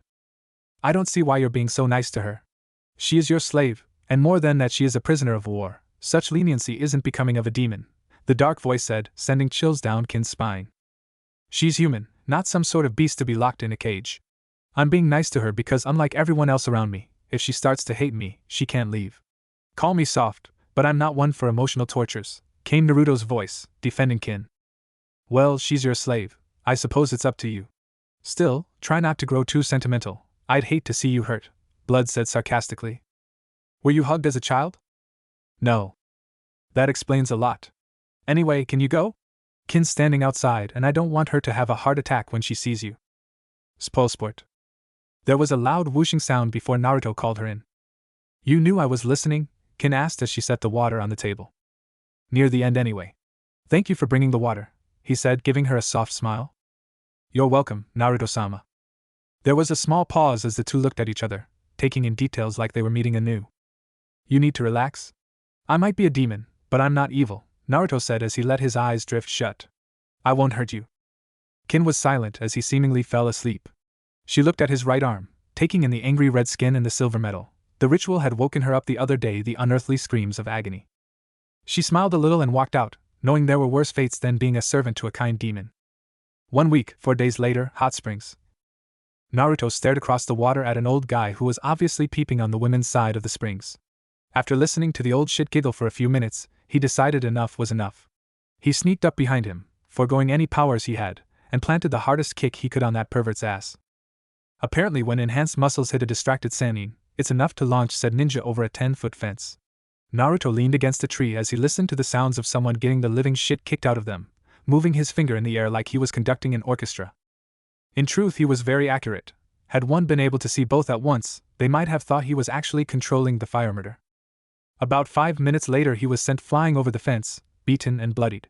He landed in front of Naruto, who in turn nudged him with his foot to see if he was alive enough to torment some more. To his delight the man was still alive, which meant he could send him back over the wall. "Hey Gramps, you dead?" Naruto asked, half expecting him not to answer. It came as a full surprise when he jumped back, all of his injuries gone, and went through some quick hand signs. Confetti began falling as he did a weird dance that would scare small children. "Of course I'm okay. Don't you know who I am? I'm one of the Sannin, teacher of the Yondaime, and writer of the famed Ika Ika series. I am Jiraiya, the Toad Sage," he yelled. As if to prove a point, he summoned a small toad. "Okay, so you're ancient, senile, you trained a dead guy and you write porn. Oh yes, I tremble at your greatness, now turn back towards the hot springs so I can get a clear shot." Naruto made a turning motion with his finger just to piss him off. Jiraiya stared at the boy. Most people at least bowed and showed a little respect even if they didn't want to. This kid just insulted him and told him to turn so he could kick him again. "Wait again. You kicked me into the springs?" the old pervert yelled. Naruto yawned, bored since he wouldn't be able to kick him again, mainly due to the fact that the blood went back into the head on his neck. "Yeah, I did. For a Sannin you really don't pay attention, do you? For the love of Hieronius, I'm a genin, and I not only got behind you without being noticed but launched your ass into the air before you even realized what was going on." "Really, just damn man." Naruto patted Jiraiya on the shoulder and turned, planning on leaving to get lunch, not planning on being stopped. "Kid, I was distracted but you now have my full attention. So what's stopping me from kicking your ass for that little stunt you just pulled?" Jiraiya was just trying to intimidate Naruto a little. He knew who he was, and the Sandaime had asked him to come and train the boy a bit. The feral grin on the kid's face did worry him slightly. "Well, first off, I now have a clear shot at your nuts that would launch you back into the women's side. Secondly, him," said Naruto, pointing behind Jiraiya. He looked behind him to see Blood standing in his cloak, his eyes glowing from under his big hood. "Fair warning, I don't control him, so if he decides to maim you horribly, oh well." Blood grinned and sank into the shadows. Naruto would tell him when to come out sometimes just to freak people out. In several cases he did maim people, but Blood said, in his defense, that only 2 died and he only ate 1. It was also hard to argue/yell at the Lord of Hell. Although brief, Blood's appearance and exit unnerved Jiraiya, at least enough to raise his guard. He turned back to Naruto, who still had the remnants of a grin on his face. He had agreed to train the boy, but he had a feeling that this would take some doing. "Alright brat, you've piqued my interest," he said, trying to disarm some of the tension in the air. Naruto may have been cheery on the outside, but one look at his eyes revealed how ready he was to bolt should need be. "Oh joy," was his response. In truth, he was hoping this meant he could get some training out of the old pervert. "So what, you gonna train me now or something?" "I'm tempted to say or something, but I made a promise to an old friend that entails me training you." Jiraiya went through some quick hand signs and summoned a toad of decent size. The toad opened its mouth and gave the scroll it held to Jiraiya, then disappeared. Jiraiya began walking off, motioning for Naruto to follow. 10 minutes later, a random stream. Jiraiya had laid the scroll out on the ground and crossed his arms. "Okay, bite your thumb and sign your name, in blood, on the contract. Then put your handprint at the space in the bottom. After that I'll show you how to summon toads," he said, starting to enter lecture mode. Naruto's eyes widened before a sadistic grin came to his face. Jiraiya cocked an eyebrow as Naruto concentrated, but both his eyebrows shot to his hairline as another summoning scroll appeared. "Thanks for telling me how to make this damn thing work.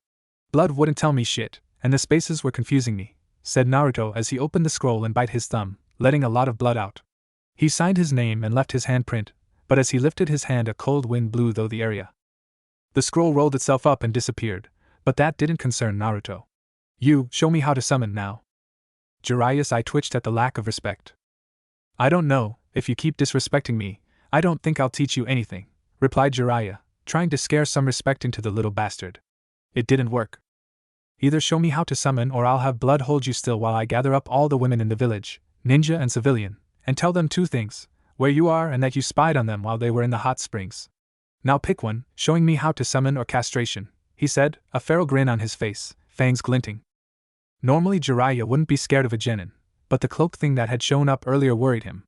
That and the thought of a village worth of women coming to kill him or worse. He had to stop himself from clutching his nuts protectively. You are a decent negotiator, brat. Fine, I'll show you the damn summoning. After that it's up to you, Jiraiya grumbled out. If this wasn't for that promise to the Sandaime, then he would be more objective, but he was fairly well boned on this one. He went through the hand signs slowly so Naruto could see them before walking over to a tree and sitting at its base, taking out a bottle of sake to calm his nerves. He wasn't sure he wanted to know what came out of that contract. 5 hours later found Naruto just about to pass out from exhaustion. He simply couldn't build up enough energy to use the summoning. Jiraiya had begun to formulate a plan to make him use the Kyuubi, but Naruto caught the look in his eye and ended that there. So what do you propose we do now? You've got a summoning contract you're not strong enough to use, and I'm out of sake, Jiraiya said, clearly annoyed. Naruto sent him a glare and wiped the sweat from his forehead. The cold chains felt wonderful. His eyes shot open. He looked to the chains and grabbed one of them before tearing it from its connection to his wrist. Then he felt a huge surge of energy, and, spurred on by this burst, ran through the hand signs once more, slamming his right hand down on the ground. Kuchios no Jutsu, he shouted as the area was covered by smoke. Jiraiya stood and got ready to fight should the summon prove hostile. Naruto struggled to remain standing as his energy was drained. By the time it stopped he had only enough to move and function. Who has summoned me? A voice called from the smoke. As it cleared, they saw what had been summoned. It looked to be a wolf with a black pelt that bore blood-red symbols. It stood at about 5 feet at the shoulder, and that meant it was easier for you to see its eyes. They were as red as a funeral pyre, and held the same amount of morbidity. Around its ankles were blood-red bands, each one bearing a demonic rune for wolf.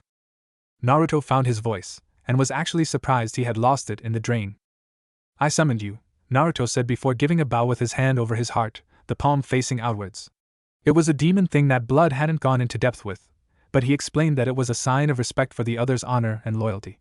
My name is Naruto Namikaze, the vessel for the Lord of Hell. He gave me the contract to summon your kind whatever you are.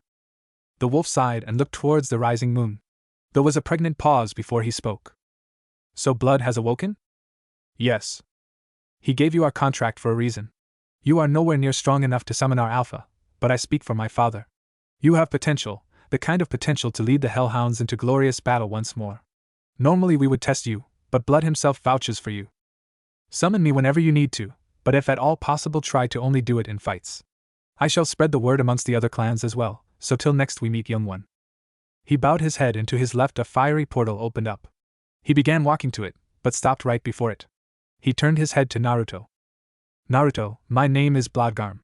It helps in specific summonings to know the name, said Bloodgarm as he walked through the portal. Naruto nodded and looked to Jiraiya, who was standing with his mouth hanging open. Trying to catch some flies there, Gramps? Close your mouth, Naruto said, trying to figure out if he had enough energy to make it home. Jiraiya closed his mouth and glared at Naruto. Would it kill you to show a little respect? And if you knew how long people have been searching for the Hellhound contract, you'd be a little more appreciative of the magnitude of this moment, Jiraiya replied, having trouble restraining himself. Naruto didn't respond. He merely watched as the chain he broke reattached itself to his wrist, looking as though it had never been broken. So that's how it works, Naruto thought, making a note of how much power he got. At the same time he knew he could only handle so much energy, so he decided to limit himself to 1 chain, possibly 2 if he was in danger. His mental clock told him it was about 9 o'clock, and he had a team meeting the next day. He would need a lot of sleep to be able to function the next day.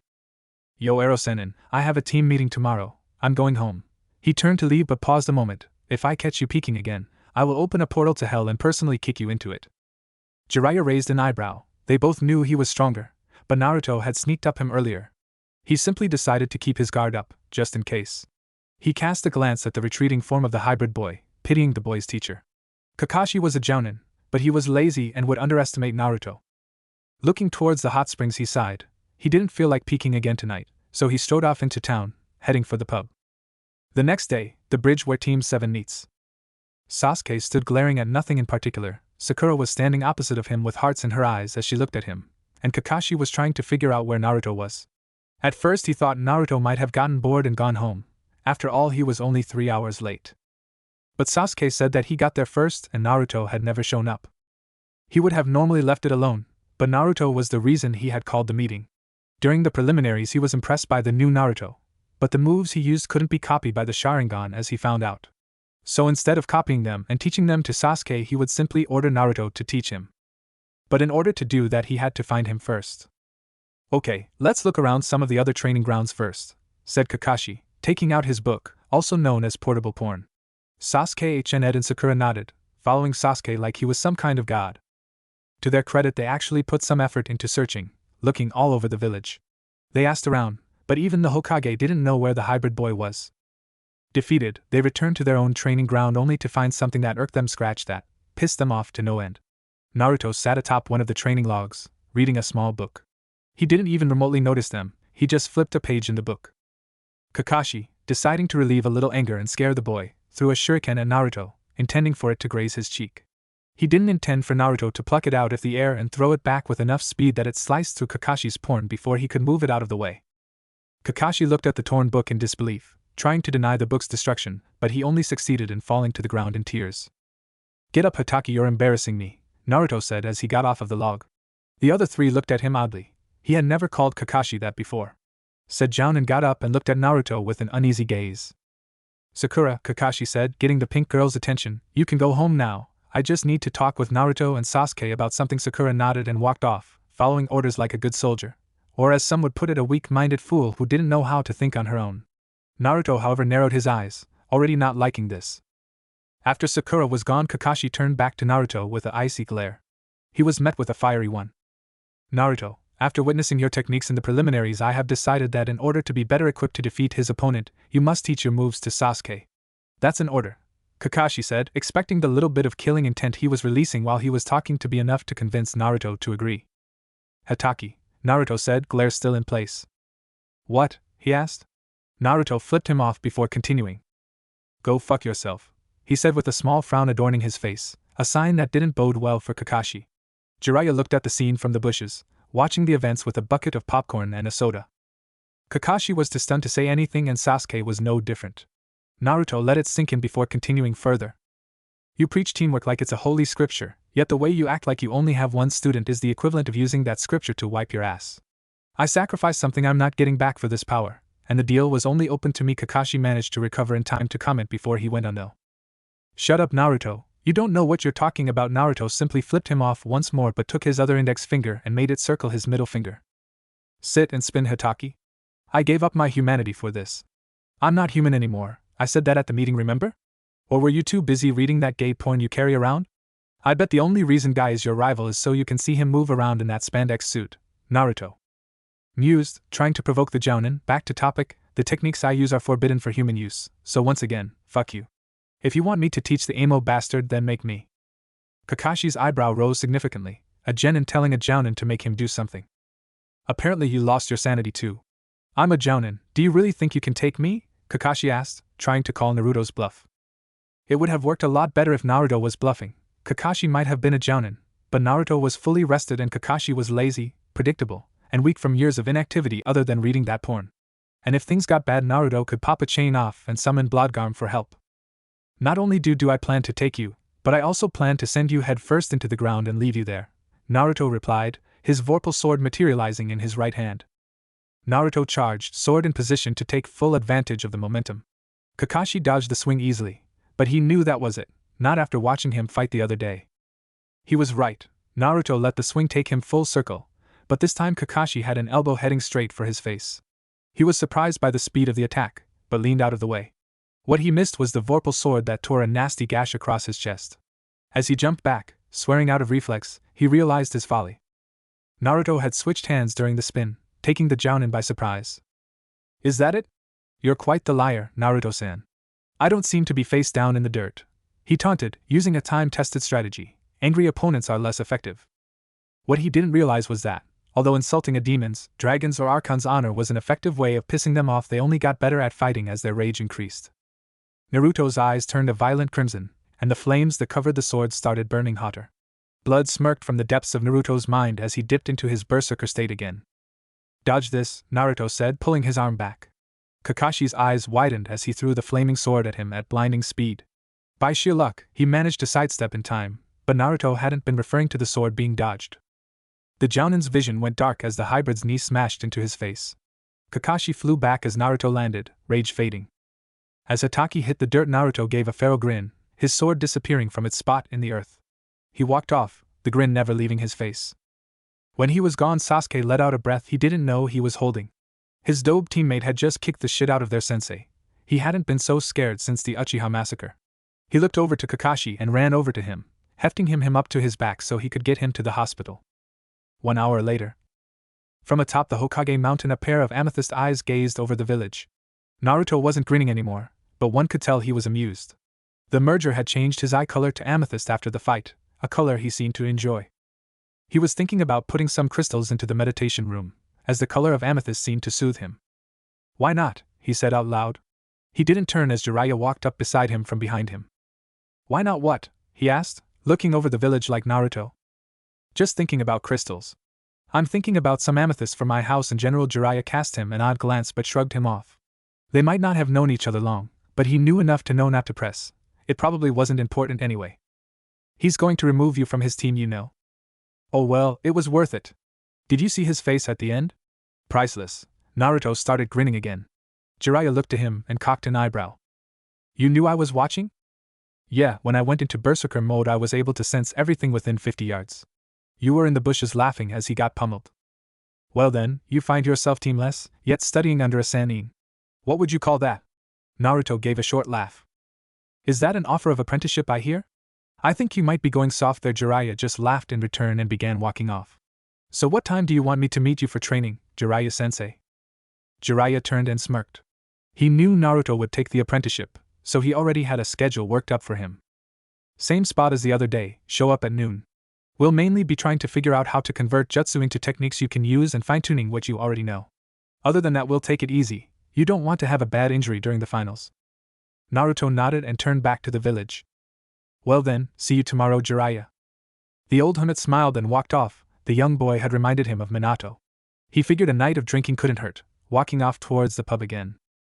Naruto looked out over the village, his amethyst eyes gazing over the vastness of it until they were set upon the arena. A feral grin appeared on his face as he stared at it. In his mind he was going over as many strategies as possible, and all he knew of Neji Hyuga. You shall lose, Neji Hyuga, for you face hell itself. Sunlight poured into Naruto's bedroom from the window, causing him to roll over in order to escape the light that willed him to wake. He lay there for a half hour, trying to fall asleep once more, but to no avail. Damned ball of fire, he mumbled as he arose, stretching to remove the stiffness of sleep from his body. He yawned, his sharp teeth visible to the world for a moment before they were hidden again. Jiraiya had joked that if all else failed he could bite a chunk out of Neji. Naruto had replied that he would probably do it for kicks anyway. He moved in front of the full-body mirror in his room and looked over his new form, not having a chance to prior. He was muscled now, but not grossly so. It looked like it balanced speed with power, though he knew that there was more strength to him than what first met the eye. He looked to his spiky red hair, noting that it was long and would get in the way unless bound. He decided to try tying it back like he had seen in a book once. He traced the metal that was bound to his shoulder, marveling at how he could actually feel his touch on the metal, and how it was bound to him perfectly. The chains made no noise unless he wanted them to, which he found relieving. A clinking ninja is a dead one. He opened his mouth and looked at his teeth. All of them seemed sharper now. He shrugged and scratched the back of his head, freezing when he felt two small horns, no more than an inch in length, coming from the back of his head. His eye twitched slightly, but it was better that the single horn his inner dragon had. He had a bad feeling it would have led to many unicorn jokes. A knock came from the door as he turned towards his bathroom. Groaning, he went to the door and opened it, his eyes widening when he saw Kin standing there. Or more specifically, what she was wearing. It was basically a French-made outfit, only a bit more revealing while still remaining respectable. Over the last few days, the two had become a lot closer. After Kin was settled in, she really took to the role of being the maid. One night, after Naruto finished cooking, they just started talking and their friendship took off. Now they joked around quite a bit, and eventually found themselves in a few awkward situations. Still, they were only awkward because of the confusing feelings that were beginning to arise in the two of them. Kin had come to tell him that Jiraiya had arrived and was waiting in the living room, but she was too entranced by her master's practically naked form. The only thing preventing him from being considered naked were the sleep shorts he had on, and Kin was trying to restrain her mind before it wandered. Naruto-sama, she started, struggling to keep a straight voice. Naruto snapped out of his daze and looked at her face instead of the objects of interest below it. Jiraiya-sama arrived 10 minutes ago and is waiting for you in the living room. Naruto sighed and looked back in his room, or more specifically the clock on the wall that told him that it was 3 in the afternoon. He wasn't happy he had slept that long, but he had blown a lot of energy the day before. Shit. Well, tell him I'll be there after I shower. He almost turned away, but stopped himself and said one last thing to Kin, if he does anything pervy, tell me and I'll castrate him with my blade. Kin nodded and walked off, making sure to swing her hips a little for her master. It had its intended effect as when Naruto turned he ran into the door frame. He uttered a few swears and went to take his shower. As she walked away, she congratulated herself. She had always been one to decide things quickly, and she had decided that she wanted Naruto. At first, she thought it was just the seal, but now she was starting to see what a nice guy he was, and a relationship didn't seem too bad. He might be a Sannin, but everyone got a lucky hit now and then, and where Naruto would be aiming he didn't want to take the chance. About 15 minutes later Naruto entered the room, his hair pulled back into a high ponytail that spiked in every direction with long spikes. 2 bangs fell on either side of his face, covering his eyes slightly, kinda like Itachi's. He sat down opposite of Jiraiya, yawning in the process. Sorry for sleeping in, the fight with Kakashi must have taken more out of me than expected, Naruto said, genuinely sorry for not showing up. Jiraiya just nodded in acceptance. In all honesty, I expected you to sleep in. Not many genin can defeat their jounin sensei without some repercussions. Oh, and he did request for you to be removed from his team, which the council approved. You should have seen their faces when I said you were my apprentice. He smiled and wished he had brought a camera to the event. Naruto gave a small laugh and looked out the window. I do have a question for your new partner though. Naruto cocked an eyebrow. He would have asked how he knew blood was bound to him, but remembered Sarutobi. He nodded and seemed to zone out for a mere moment before returning to the land of the living. What do you want? Blood asked, stepping from the shadows. Jiraiya looked at the old entity, unfazed by his entrance this time around. I have a question for you. Do you know how humans use chakra to use jutsu and such? Jiraiya asked. Blood blinked a few times. He had expected a harder question. I understand the gist of it, but as I do not have any, I do not know the finer points. Why do you ask? I understand that his new energies are more wild than human chakra, but could they be used in the same manner? It could take years for him to use jutsu, but I may be able to help with his control of it. It would take more work, but the normal chakra exercises could be used for this. Blood's eye closed while Naruto's widened. Perhaps yes, it will work. But only for his demonic and archonic energies. Dragons are wild and their power mimics that perfectly. Blood turned and began walking out but was stopped by Naruto. But if I can't practice with it, then how am I to get better at controlling it? He asked, a confused look upon his face. Blood chuckled but didn't turn. It is difficult to explain, so if you don't understand, oh well. You don't control your dragon power, you feel it. It is not based on control, that should be enough for you to understand, Blood said as he melted into the shadows. Naruto stood there, trying to understand. Feel it, don't seek to control it? But if he didn't control it, then it would be wasted energy, nothing more. He sighed and turned to the Toad Sage, but he shrugged. In truth, Jiraiya understood what he meant. It was one of those feel the energy and flow with it things. Shall we try it then? Jiraiya asked, motioning to one of the trees outside the window. Naruto groaned. This was going to lead to some splinters and bruises. 5 hours later. Naruto stared at the tree in defiance. It was torn up from the small explosions that happened when his control slipped. He had made it up the 40-foot tree, but he was told to do it again, and again he tried. Demonic energy flowed incredibly like chakra, but it was completely wild and volatile, leaving burns on the tree as well. It wasn't easy, but his control improved. He was now capable of storing up demonic energy and releasing it in a burst around him. It wasn't a big improvement, and the move had limited use, but it was enough. Naruto reached the top of the tree once more, taking a breath before trying something Blood had told him about. It was definitely a control exercise. You had to create a barrier of energy on the bottom of your feet like normal, but you also had to make a separate barrier right under them. The effect was something akin to sliding on ice, as Naruto soon found out. He wasn't prepared to shoot down the tree like he was snowboarding, but he kept the 2 barriers up as he went down. The one on the surface was the harder one to keep up. It had to move ahead of him and dissipate right behind him. He managed not to do a face plant at the bottom, but the waves of exhaustion hit him like a drunken rhino and had roughly the same effect, because his ass was out cold. Jiraiya stood on the sidelines smiling. The boy showed more potential than his father. He had the will to work, the determination to get it right, and the drive to do it as well. He picked him up and took him back inside, laying him on the couch. Hey Kinsan, he called into the house. She came out of the kitchen, her maid outfit replaced with lounging clothes with an apron over them. She looked at Jiraiya before looking at the couch. Her eyes widened and she ran to her master's side. Naruto-sama, are you all right? She asked, worried. Jiraiya put a hand on her shoulder, causing her to look at him.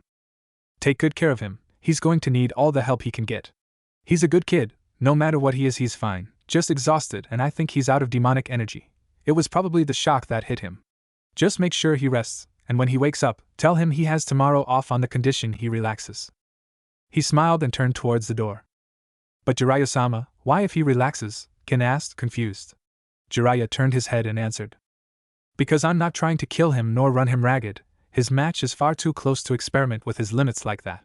Until his match is over and done with, I'll only be able to help him with his control exercises, unfortunately. He seemed annoyed he couldn't teach him more in the current time, but he knew there was nothing he could do. He gave Kin a nod and walked out the door, shutting it behind him. Kin looked to her ragged master and sighed, brushing some of his hair out of his face before kissing him lightly on the forehead. She smiled before standing up and returning to the kitchen, deciding to make dinner so that he could eat when he awoke. Naruto felt weightless as he drifted into his mind. He opened his eyes to find them staring at his inner dragon. The great beast blinked in acknowledgement before walking off into the distance. Naruto found peace as he saw the dragon following its whims, like it was the best way to go through life. He looked to the sky and sighed before walking off to his oasis. He found the pool undisturbed and walked into the water, letting the coolness refresh him. He didn't understand it though. Although it was his mind, this water shouldn't be this refreshing. It soothed him as much as real water would and then some. A splash resonated throughout the area as Naruto laid back in the water, floating while staring at the cloud-dotted sky.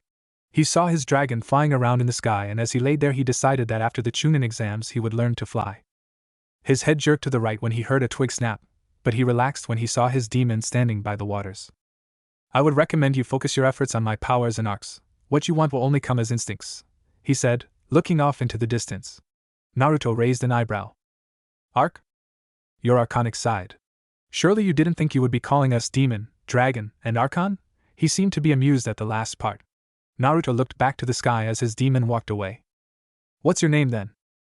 Zaraketh. And before you ask, no, I do not know the dragon's name, the newly dubbed Zaraketh said as he walked off. Naruto sighed and looked back to the sky, letting the calmness allow him to return to his body without effort. Normal world. Amethyst's eyes opened and looked around the room lazily. He knew where he was. He might have drifted back to sleep if it weren't for the wonderful smell coming from the kitchen. He got up, stretching to further wake himself up. Walking into the kitchen awarded him with the sight of Kin making chicken stir-fry. Deciding to see what would happen when he did it, he moved up behind Kin and wrapped his arms around her waist, resting his chin on the top of her head. Her breath hitched, and he could practically feel her blush. He could tell she was trying to focus on the food. A smirk appeared on his face as he pressed himself to her back, knowing it was driving her crazy. So what's cooking, Kin? He asked, already knowing. In truth, he wanted to see if she could speak properly. Stirffre and Naruto-sama, she stuttered out. He released his hold of her and gave her a quick peck on the cheek. It smells wonderful. I'm going to take a shower before dinner, so there is no rush. When you're done you may do whatever you wish, Naruto said, noticing that his voice was far more calm and smooth than normal, a fact he contributed to his shortage of demon energy. To preserve balance, his archonic energy had taken more influence over his body. Shrugging it off, he walked off towards the bathroom, hoping the hot water would cure his aching body. Kin stood still, frozen. As a female servant, she felt a physical need for her master. What he just did was almost like dangling meat in front of a hungry lion. She tried to focus on cooking, but every now and then her mind would slip back to her master. He had said she could do as she wished after she was done, and what she was planning would require her to lock her door and put up the soundproofing jutsu she knew. 20 minutes later, Naruto was walking through the house towards the dining room, taking his time. He was clad in baggy black pants and a white tank top, leisure clothes as he called them. He had found that when he concentrated he could turn his fingernails into claws reminiscent of his dragon's. He had also found that these claws were sharp enough to leave deep gouges in his marble countertops with very little pressure. He walked into the dining room to find a covered tray and at the head of the table with a note attached. Naruto-sama, I finished dinner and decided to go to bed early. Jiraiya-sama said that you had to take tomorrow off, and since we need some more groceries and other things, I wanted to know if you wanted to go shopping with me tomorrow. Just tell me in the morning. Good night, master. Kin. The note had a chibi drawing of Kin giving the peace sign. Naruto chuckled and set the note aside and lifted the tray's cover to find the most delicious-looking stir-fry he'd ever seen, or smelled for that matter. He wolfed it down without a second thought, finding that it tasted as good as expected. He looked over to the stove to find some more of it, waiting there for him.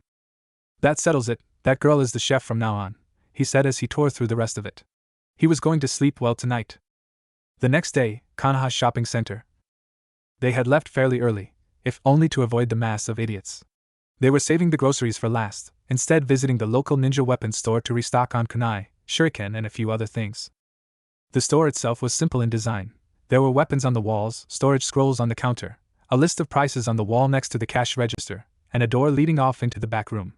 The guy at the counter had stringy brown hair that hung over some of his old face. He looked to be in his 50s at the least, but he wore the clothes of a blacksmith that denoted that he wasn't going to let his age stop him.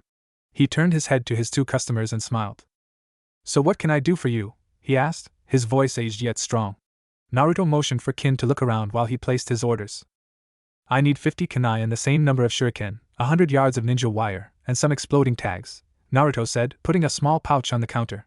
The old man took it and emptied it into his head to find several gems that could probably buy his store a few times over.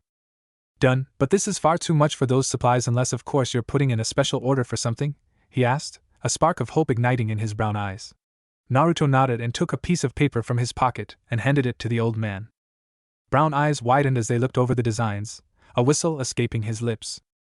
"That explains the payment, but I'm afraid I don't have half of these things.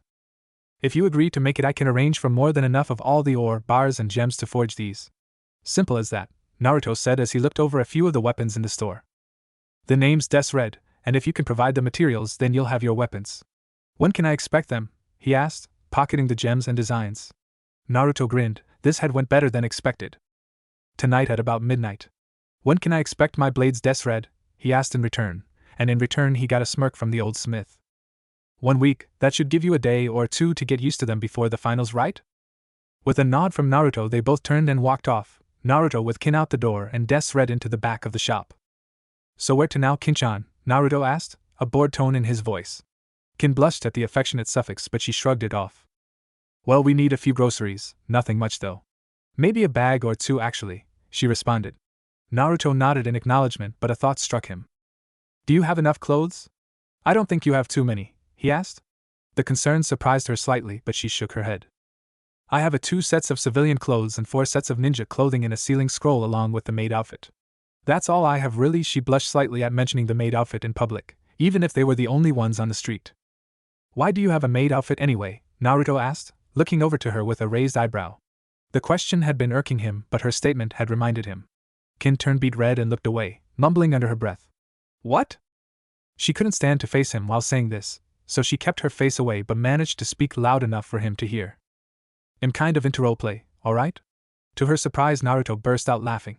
She looked over to find him grinning. "Sounds good to me, Kin-chan," he said after a moment, adding a wink at the end. She blushed more and tried not to face him, but her mind did wander. After a few minutes off walking to the store, Naruto started sniffing the air like there was something very odd about it. "Hey Kin, do you smell anything?" he asked quietly. She turned to him, blush gone, and shook her head.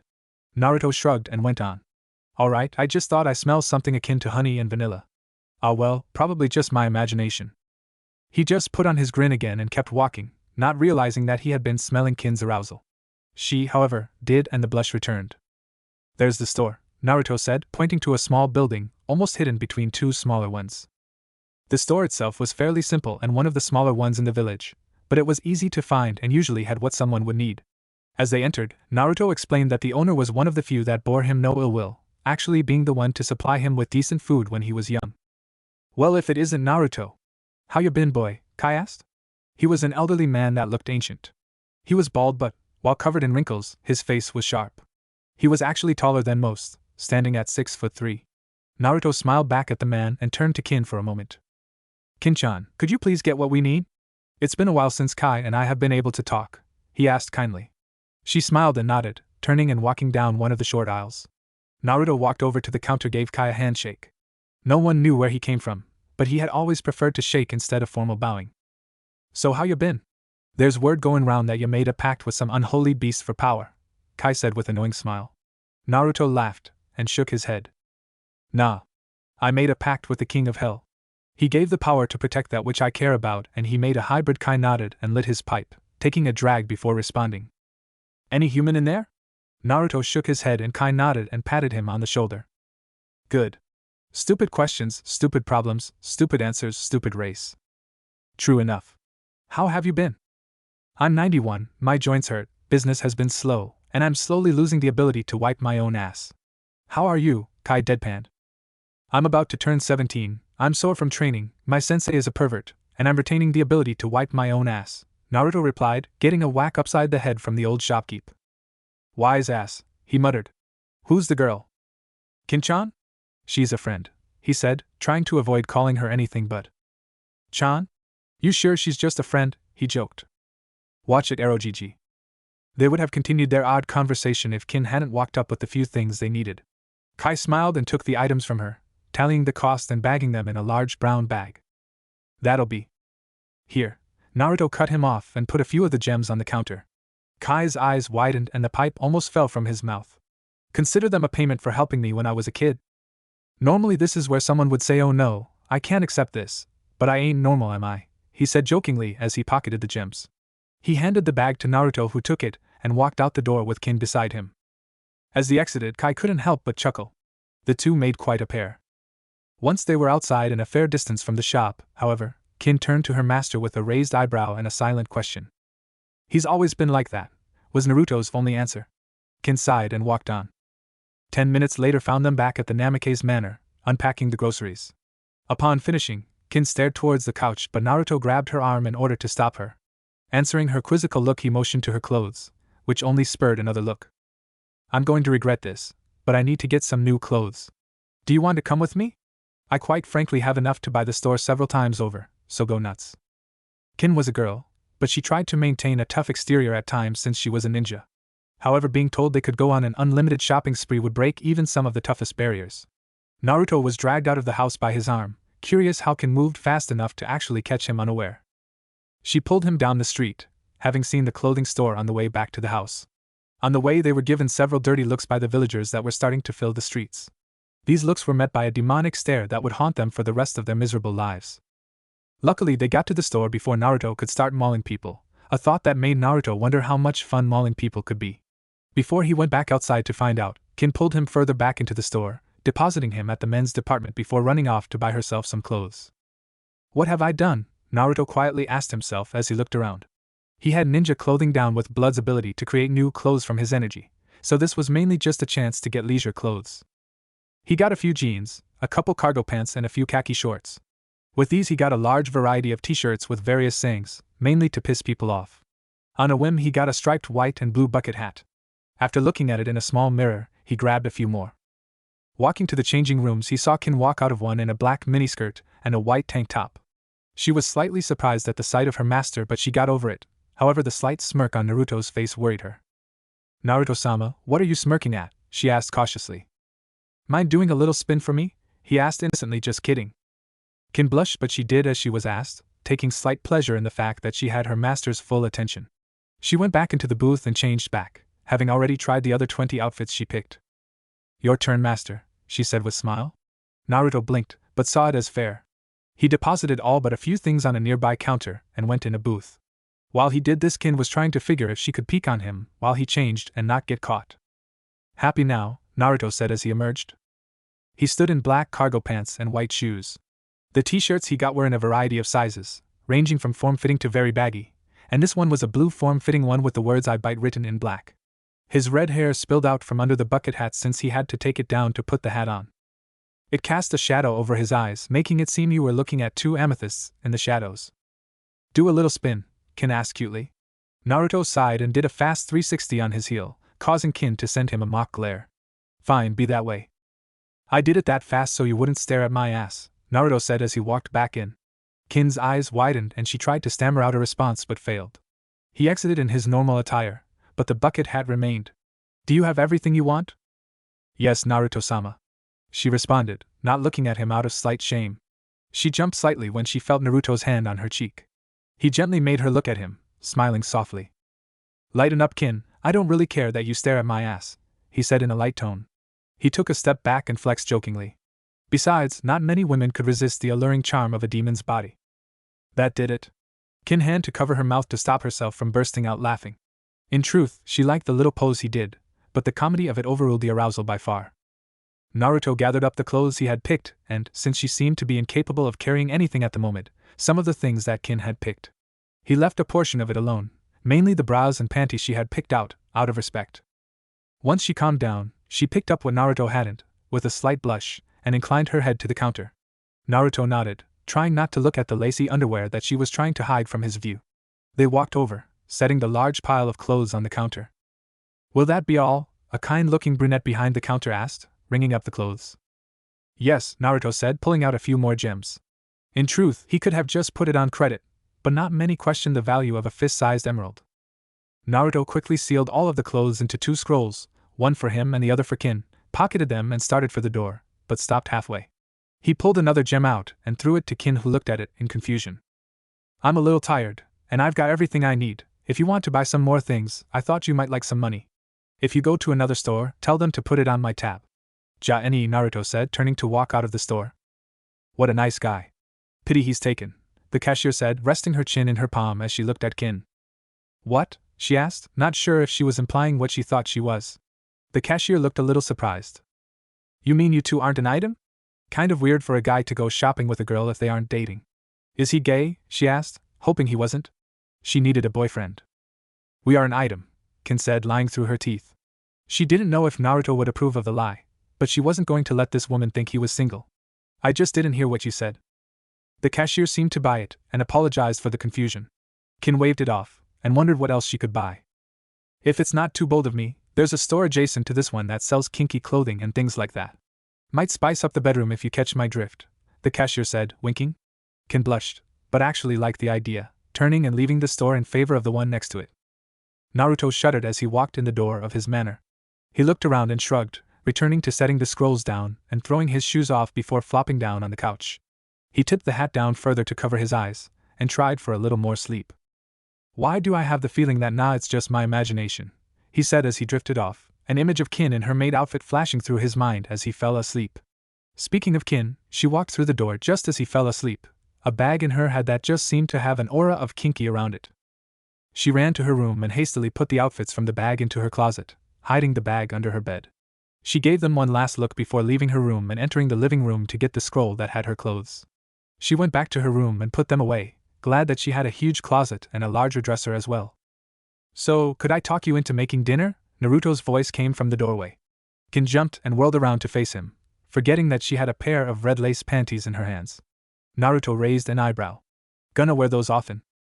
Kin had a confused look on her face before she realized what she was holding and quickly hid them behind her back. Pervert, she muttered. Hey, don't call me a pervert if you're going to show me your panties without me asking first. Now then, what would I have to do to persuade you to cook? He said in a playful tone. Kin paused for a moment and had to stop herself from going with her original idea. But this might be her only chance. I'll cook tonight, but she stopped to think. She really wanted to ask for sex, if only to stop her growing need for him, but it might backfire and make her need him even more. If she was going to be stuck serving him for life, then she might as well learn to love him. After the exams, you have to take me on a date. Naruto blinked a few times in surprise, half expecting her to have asked for sex. He wasn't nearly as dense as he portrayed sometimes, and blood had told him of the mark's effect on women. He gave a warm smile though and nodded. He had been thinking of doing that anyway. Kin brightened and glommed him, much to the hybrid's surprise, before running past him towards the kitchen, shouting something about the best dinner he'll ever have. Naruto looked down at his hands in curiosity before realizing Kin had deposited the panties in his hand by mistake. He brought them up in front of him and stretched them, finding that they were fairly transparent. Deciding that using them to mock Kin while she had a frying pan in reach wasn't a good idea, he threw them on the bed and walked out. He smiled as the scent of spices and meat hit his nose, growing ever stronger as he neared the kitchen. He didn't know how she had set up so fast, but Kin was simply attacking the task of making dinner. She looked to be making some sort of diced meat, but some rice was being prepared right beside it on the stove. Need any help? He asked, moving up beside her. Could you set the table? It'll be a little while before the food is done, but better to do it now, she asked of him, not taking her eyes off the meat, and she moved it around with a spatula to keep it from burning on one side. Yes, my lady, Naruto said in a joking tone, not noticing that Kin froze for a second when he said it. He went to a cabinet and took some plates down as Kin went back to cooking. She wasn't into being dominant, but the seemingly chaste chivalry turned her on for some reason. As he set the table, Naruto let his eyes drift to Kin. He managed not to look at her ass too long, but as he tore his eyes from her, he questioned his feelings for her. Sure, she was one of the few who knew much about him, and they were friends, but did he want more? He didn't exactly have a sex drive, and fighting was more important to him right now, but when he came home from training, he enjoyed the knowledge that Kin would be there, waiting for him with a smile. He had seen couples before, how they held each other, how they kissed and bickered. He wanted that. At the same time, though, he worried that it might be taking advantage of the seal.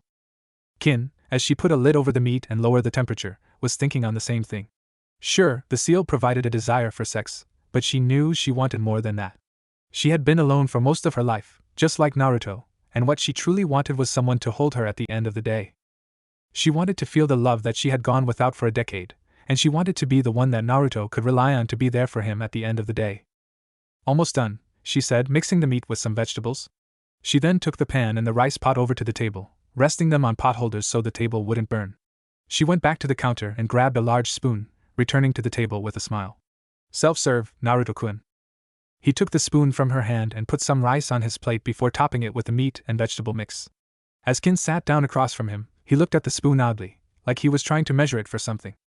"Is something wrong, Naruto-kun?" Kin asked, wondering if something actually was wrong, or if he was planning something. "Well, you said self-serve, but for the life of me, I can't see how I'm going to fit you on the spoon," he said in a playful tone, handing the spoon to her. Whether to get her own food or so she could see his point, she didn't know. Was all that Kin could stutter out as she took the spoon. She didn't know if he was just playing around, or he was flirting with her. Either way, it was new for her. She quickly got her own food, blushing all the while. Naruto ate his food slowly, eyes never leaving Kin and the playful smirk never leaving his lips. They ate in silence, though Kin was starting to think that he was flirting before, and she wished she had reacted better. "Is something wrong, Naruto-kun?" she asked, trying to hide her blush. "I didn't burn the meat, did I?" "The food was wonderful," he said, setting his chopsticks down. He stood up, took his empty plate in hand, and walked over to the sink. Kin realized she was full and followed suit, standing beside him at the sink while he washed off his plate. Kin bit her lip as she washed her plate off, knowing her next question was going to sound horrible. "Naruto-kun, you were flirting with me, weren't you?" she asked, blush returning. Naruto put his plate in the dishwasher before turning to face Kin. "And if I was?" he asked, taking a step towards Kin. "Then I'd try and flirt back," she said, trying to keep a straight voice. She turned to face him and took a step towards him as well, leaving all of a foot between them. She decided to push her luck, reaching out with her left hand and letting it rest on his chest. "But," she said, moving forward, "I'm not sure I know how. Teach me?" "I'd love to," Naruto said, letting his arm encircle her as she pressed herself to him. As their faces neared, Kin smiled. "This is probably the single most romantic moment of my life," she said, letting her eyes start to drift closed. Just before their lips touched, a loud knock came from the front door, making the two jump. Unfortunately, they ended up apart, and unfortunately for whomsoever was at the door, they were pissed. "But we damn it," Kin half shouted, walking over to the table and flopping down into the chair. "Go ahead and answer the door, fucking moment's over," she grumbled. Naruto wasn't exactly pleased either. Luckily for Jiraiya, he was quick enough to tell Naruto where to go for training the next day and shun Shin away. A second slower, and he would have been missing his jugular. Naruto slammed the door and went back into the kitchen to tell Kin. "It was just Jiraiya," he said, knowing Kin was a little more broken up than he was. She stood up and nodded, hiding her eyes as she left the kitchen. "I'm going to bed," she muttered as she went past him. He almost stopped her as she went, but a quick cautioning from Blood stopped him. He turned from the stairway that would take him to their rooms, instead taking the hall that would take him to the room with the shrine. He burst through the door and shut it behind him, moving over to sit down in front of the shrine. Now the shrine was clearly marked to a specific deity. Blood had told him about all of the gods that he knew to exist, and he knew quite a few of them considering his power was that of a greater god. The shrine's main piece was an emblem etched into a stone slab. It was a X of 4 maces with a cross of spears intersecting it at the center on a blood-red full moon. All of the weapons were black, and at the very center was a shield of a simple design. Archons drew their strength from their faith, and demons were also capable of doing so, but if Naruto wished to do so as a demon, he would have to pick a separate deity. But for now, he was content with the one. Cord, the god of strength. The strength to battle, to protect, the strength of the body and of the mind. Blood had approved of the choice, knowing Cord to be a kind deity who smiled upon those who used their strength for the right reasons. He was also one of the few who didn't have a strict worshipping style, and a small prayer before a battle and thanks afterwards were all that he asked. Naruto would be fine with such a god, though he would have to pick his demon god very carefully if he picked at all. Still, the boy had the exams to look forward to, and such difficult choices were best left to times where such stresses were not frequent. Blood watched from the shadows as Naruto burnt a small offering of meat and asked for the deity's blessing in the trials that would come in his life. As if response, Cord's symbol glowed in the twilight of the room. Blood watched with amusement as Cord appeared atop the shrine, invisible to Naruto, and inhaled the smoke from the offering. The god looked blood in the eyes and nodded before departing, his red cape consuming him and disappearing. I wonder if he realizes how much stronger faith will make him, he said quietly to himself. He shrugged and watched calmly as Naruto offered a small prayer before standing up and leaving for a good night's sleep. For some odd reason Naruto felt calmer as he returned to his room, calmer and stronger, like there was an extra force within him now that helped him act. Naruto's mind. Zereket stood facing the oasis that Naruto had created, deep in thought. By choosing a deity for his Archon, then he had empowered Arc, thus making himself more Archon and Dragon than Demon. He knew Naruto would eventually pick a demonic deity for him, but until then he would be weaker than the other two, meaning he was of little use. A rumbling came from beside him as the dragon walked up beside him and stared into the clear waters. He will be a true hybrid balanced, was all the Drake said before turning and walking off. His voice was that of thunder, but it was more of what it said that caused a spike of curiosity in the demon. He turned back the waters, knowing the dragon would tell him no more. Time would tell. Zereket turned from the waters and walked off, intent on finding Arc and warning him not to brag, which he would anyway. As he walked away, the dragon came back into the clearing and dipped his horn into the waters, letting his gray electricity dance through the calm waters before lifting his horn and leaving. He paused and looked at the sky, knowing that what he was doing would save many lives that were not ready to be ended. Not fond of these time skips, but it would be too repetitive not to do so. If you don't like it, you're welcome to put it into complaint box. It's at the bottom of Yellowstone's magma chamber. Have fun there.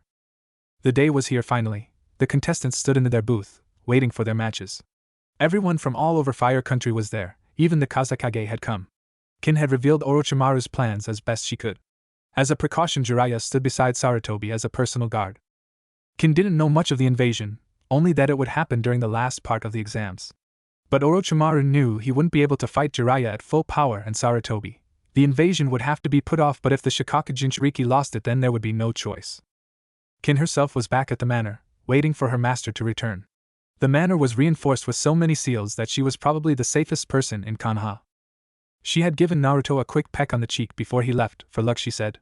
He hugged her and promised to come back in condition for the date that she was owed. Genma looked around with hidden excitement. He had never hated Naruto and believed that he deserved the power he got from the demon, even if it was disturbing. But he was mainly interested in the matchup, Neji Hyuga of the esteemed Hyuga clan against the Demon of the Leaves, as he had begun calling himself, Naruto Uzumaki. Genma had spoken to the Hokage about the title, but Sarutobi gained a perplexed look and merely answered. He said he did it to honor a man he admired and his birthplace. He didn't go into details, the aged man said, looking out the window with an odd expression. Neji stood tense. He had seen what Naruto could do. But he was fated to win this fight, just as Naruto was fated to lose. Once a loser, always a loser. But he was becoming increasingly annoyed, mainly because of the lack of opponent. Genma frowned at this as well. He had to call the match. He had barely opened his mouth when a hush went over the crowd and a cloaked figure walked in. Sarutobi almost stood in surprise, but he saw that the figure was too short to be blood, but the only one who would have a cloak of shadows would be. Yo, hope I'm not late. I got a little preoccupied. Naruto's voice came from under the hood. Genma smiled and nodded while Neji calmed down and got into stance. You're not late, but what exactly had you preoccupied? Genma asked. Naruto shuddered under the cloak. I decided to come here without the cloak, didn't feel like having the dramatic effect. Therein lies my near-fatal mistake, fangirls. Lots of fangirls. Maybe it was the hair, maybe my body, I don't know, but I'm not sure I want to take it off again, he said, a nervous chuckle at the end.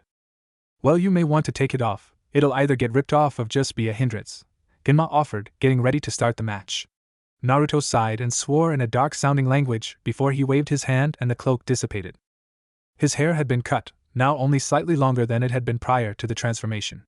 It spiked more now though, and the spikes themselves were thinner but more numerous. His eyes were still amethyst in color, and right above them on his forehead rested his headband, the cloth black and long.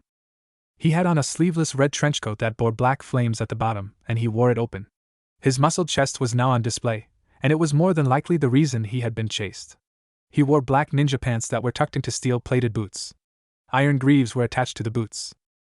On his left thigh was his pouch that held his kunai and shuriken. He had a white belt that bore a skull-shaped buckle. His chain arm was now on display and he heard many gasps of shock. He knew it was surprising to see for the first couple times. Ready when you are, he said, getting ready to fight. Neji smirked and decided to try a little mind game. Give up now, he said, your fate to lose this fight? Right, still going to fight you, Naruto replied. Neji glared, adding a bit of killing intent for the next bit. I'm giving you one last chance. You are fated to lose this fight, Neji said. Naruto glared back annoyed. Fate this. Fate that. Destiny hit me with a wiffle ball bat. The crowd burst into laughter at Naruto's rhyme while Neji fumed. Neither contestant heard Genma start the match, but they knew when to start fighting. They were off like rockets, trying to land the first blow. Neji quickly found that he needed to dodge not block, and Naruto found out the same. Unfortunately, Neji had more experience which let him find an opening that he quickly used. He landed a solid chakra strike to Naruto's chest that set him a few feet back, coughing. He looked up to find Neji on him once more, and he was in no position to dodge anything. Blow after blow rained down on Naruto, and none of them were light. Neji didn't have the Byakugan active, but he knew that he had hit all of the major chakra points. He jumped back and let Naruto hit the dirt. As I said, it was your fate to lose, Neji said. Genma sighed and got ready to call the match. Fate can kiss my demonic ass, Naruto yelled. Neji turned in time to get a fist to the face that sent him sprawling. Naruto was hunched over and panting, but he was definitely not giving up. Neji rose up with a look of shock on his face. How? I closed all of your main chakra points. Well, that's a wonderful strategy for opponents with chakra, isn't it? Your strikes may hurt, but I don't use chakra, so there is no point in targeting specific points. It won't do you any good, Naruto said before charging Neji. Neji dodged by leaping backwards, but Naruto continued with his assault. None of his blows connected, but after a few seconds of this assault he leaped into the air, his fist pulled back for a devastating punch. Neji's eyes widened as he dodged in the nick of time. The impact had planted Naruto's fist in the ground. He looked up and was promptly drop-kicked in the face, Sparta-kicked. Naruto was launched back, skidding on his back for a good 10 feet, a cloud of dust rising from the skid. He staggered to his feet, leaning to the right due to the weight of his arm. Naruto looked at Neji with rage, his injuries forgotten as he charged at the Hyuga with his fist cocked back once more. Neji jumped back, but found his back to the wall. He leaned to the side, the demonic fist rushing past his ear and buried itself in the wall up to Naruto's elbow. Son of a bitch, Naruto yelled, mainly because he knew how screwed he was. He turned his head as far as he could to see Neji glaring back with the Byakugan activated. You're in my field of divination, he said as he got into stance. Hack Rokujriensha. Neji closed the gap and began landing blows, unaware of the effect it had on Naruto. The attack was divine, which pushed back his demon's side, but as it withdrew, others arose. 2 palms. Naruto felt pain as his demon was assaulted. 4 palms. Neji continued, not seeing Naruto's eyes become slits. 8 palms. Naruto felt a primal rage boiling forth from his soul. 16 palms. Neji smirked, this would win him the fight. 32 palms. Gray replaced amethyst in Naruto's eyes. 64 palms. Neji finished the attack and backed away, thinking victory was his. Naruto's arm was still buried in the wall, and he was hunched over, but it was not from the pain of the attack. His fingernails lengthened into claws, his teeth became fangs, his eyes filled with primal rage, and the energy around him started to become tangible. A cloud of dust suddenly surrounded him, and Neji felt the weight of the energy pressing down on him. As the dust began to settle, he saw Naruto, but it wasn't exactly him either. This one was completely feral and pissed. To the surprise of all, he tore his arm from the wall and lightly dragged his right hand across the wall itself, grinning as deep gouges were left where his claws had been. Naruto charged him at higher speeds, his fist cocked back once more. Neji dodged by ducking under it, but he didn't have time to dodge the knee that was on a collision course with his chin. The blow launched him upwards, where he was grabbed by the back of the shirt by Naruto and thrown higher. He tried to move but found himself bound by ninja wire. How, Neji thought, the punch. He released ninja wire and got meth, and why did he throw me here? Neji's question was answered as he made contact with a web of wire that wrapped around him. Naruto gained a feral grin once more as he jumped up towards Neji, his left fist cocked back this time. Neji knew there would only be one way out of this one. Kaiten, he yelled as he began spinning mid-air, the chakra barrier knocking Naruto back and freeing him from the wires. The spinning sphere dissipated and Neji landed, ready for Naruto's next assault. Naruto had skid back a few feet, but he recovered quickly and rushed Neji once more with his right fist ready to slam into his target. Neji smirked and began spinning once more. Naruto roared and struck the barrier with such force that his fist broke through, clipping Neji hard enough to make him spin a few times in the wrong direction. This resulted in the Kaiten exploding in a burst of chakra. Neji was thrown airborne while smoke and dust covered the ground. With another roar, Naruto sprang from the dust, heading straight for Neji. Neji's eyes widened, for now he was the helpless one. As Naruto approached, he launched a kick at him, but it had no effect.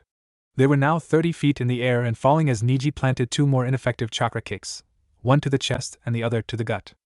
Naruto shrugged it off and grabbed Neji's face as he fell past him with his right hand.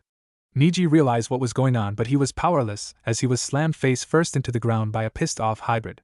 The dust rose once more and the crowd looked on in awe. Suddenly Naruto was thrown from the cloud, Neji chasing him with blood trickling from the corner of his mouth. Naruto had gone back to normal and he was in no better shape. The mid-air kicks had damaged some of his organs, nothing that his regeneration couldn't fix, but it was something he didn't have time for. Naruto was dodging for dear life. Another good hit, and it may actually kill him. "You're an idiot, just thought you should know that," came Blood's voice from nowhere. It was so sudden that Naruto almost got hit by a palm strike aimed at his heart. He swore in demonic as he tried to figure out what his partner was talking about. "I'll give you a hint, it's shiny and on your right arm." Dumbass Naruto, had he the time, would have slapped his forehead at his own stupidity. Neji jabbed out with another palm strike to find a chain wrapped around his arm. He then found himself being thrown away from Naruto, using the chain to do so. He recovered in time to dodge the chain's next attack, but he didn't expect it to change directions immediately after it missed him.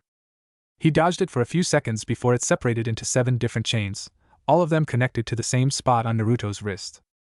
They wrapped him in a cocoon, but the true pain came from the electrical current instead of the constriction. Neji was in pain, but he managed to gain enough sense to preform a kaiten. As he spun, Naruto was spun around as well until he released the chains, resulting in him being thrown into the air. Neji stopped spinning and smirked, looking up at Naruto. At the same time, Naruto was smirking down at Neji, whose eyes widened.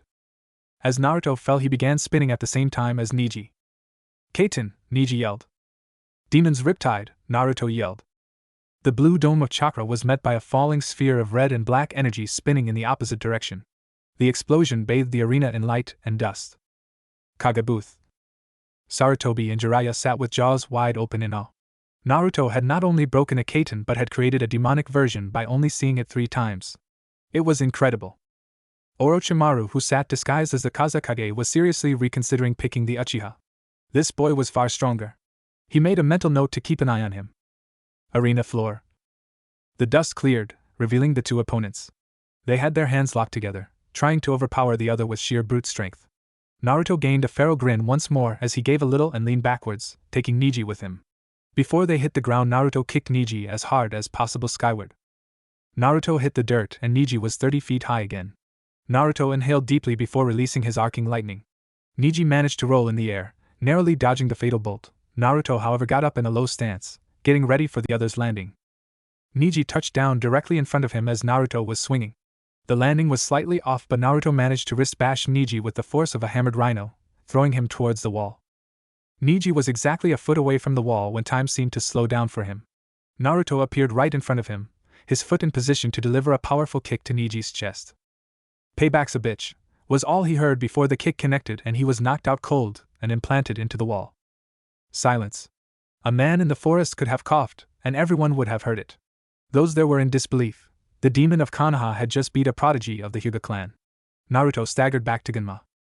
"Winner, Naruto Namikaze," Genma shouted. Those who supported him cheered with the rest of the crowd eventually going along with it. Naruto held up his hand for silence. "Hear this, Konoha, Asuna, Oto, and all others here. In the forest of death I made a pact with the king of hell. In return for letting him use my body for a vessel, he purified me of human condition. He made me better than human." He began laughing insanely, talking through the laughs. "Here I stand, fools.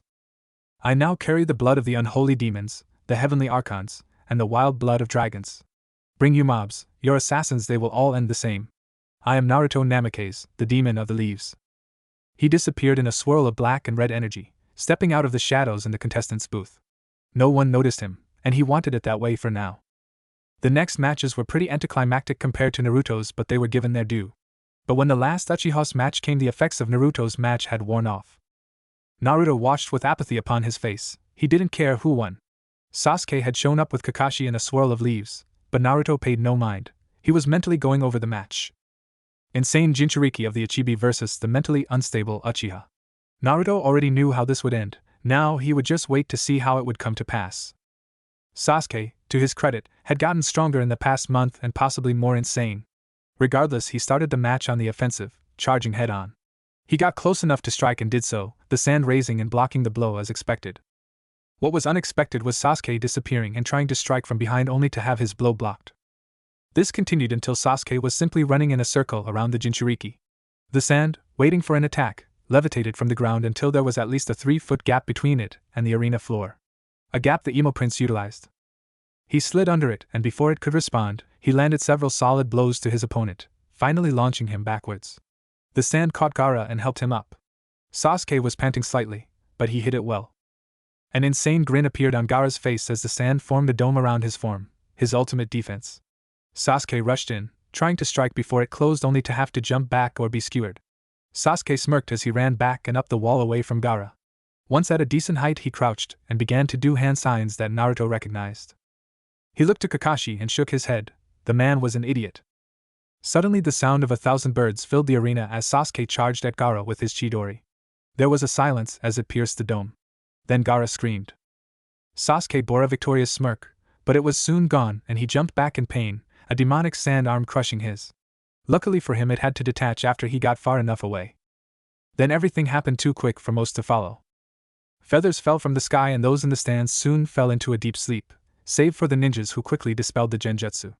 They were quickly attacked by numerous sound and sand ninja, while Gaara was taken away by his siblings which Sasuke followed. Orochimaru took Sarutobi to the top of the roof and had his henchmen set up a barrier, but not before Jiraiya got in. Kakashi ordered Sakura and Shikamaru to go aid Sasuke who would be tracked by his summoned dog, Pakun. And Naruto followed. When he caught up to them he was met with a less than friendly welcome. "Naruto-san, what do you think you're doing? You weren't ordered to take part in this mission," Sakura screeched at him.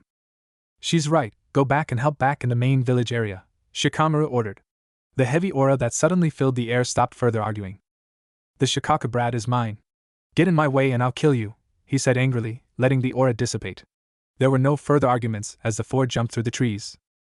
As they jumped though, Naruto looked to Pakun and Shikamaru, a bored look in his amethyst eyes. "You do realize that we have a small group after us, right?" he asked as they ran. Sakura paled considerably while Shikamaru nodded. "You have a plan then, demon boy?" Shikamaru asked in turn. "Actually I do. Care to share it?" He almost missed the feral gleam in Naruto's eyes. Boom. As if on cue, a massive explosion rocked the forest, and screams were heard from behind them. Shikamaru looked at Naruto with wide eyes while Sakura tried not to lose her footing from the shock wave. "Naruto, what the fuck was that?" he shouted. Explosions of that caliber generally had warnings. "A ceiling tag full of demon energy. That shit is explosive, huh?" he asked with a sadistic grin. Shikamaru dropped it, but as they neared a clearing he noted the smell of soot, like the kind that came from normal explosive tags.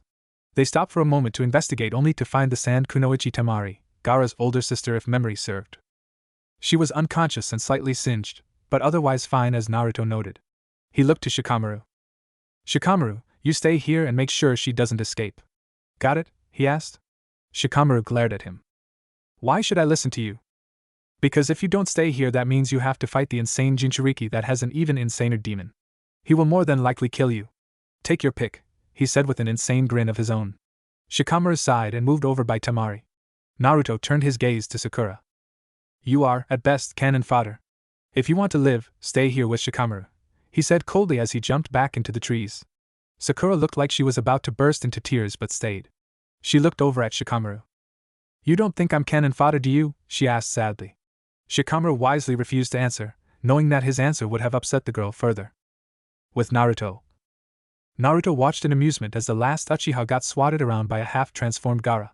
However, he had laid claim on fighting Gaara, and he would be damned if he let his royal emo-ness take all the fun. So in a fashion befitting a hybrid, he jumped into the fray and punted Sasuke away. Before Gaara could remotely begin to go on a rant about how he was going to kill him, Naruto was already charging the half-transformed boy, knowing that if the Tanuki got all the way out, he would be screwed. Gaara let out a bone-chilling battle cry before pulling one of his arms back. "Sand Shuriken," he shouted as he lashed out with his arm, sending a hail of sand shuriken towards the charging hybrid. Naruto smirked and jumped over the volley of blades, thinking his opponent vulnerable after such an assault. His eyes widened when the half-transformed boy disappeared only to reappear in front of Naruto midair. Before Naruto could even utter a swear, Gaara grabbed him by the head and threw him into a tree. "Damn it," Naruto groaned from his position in the tree. He looked up and was met with the sight of a full volley of sand shuriken flying towards him.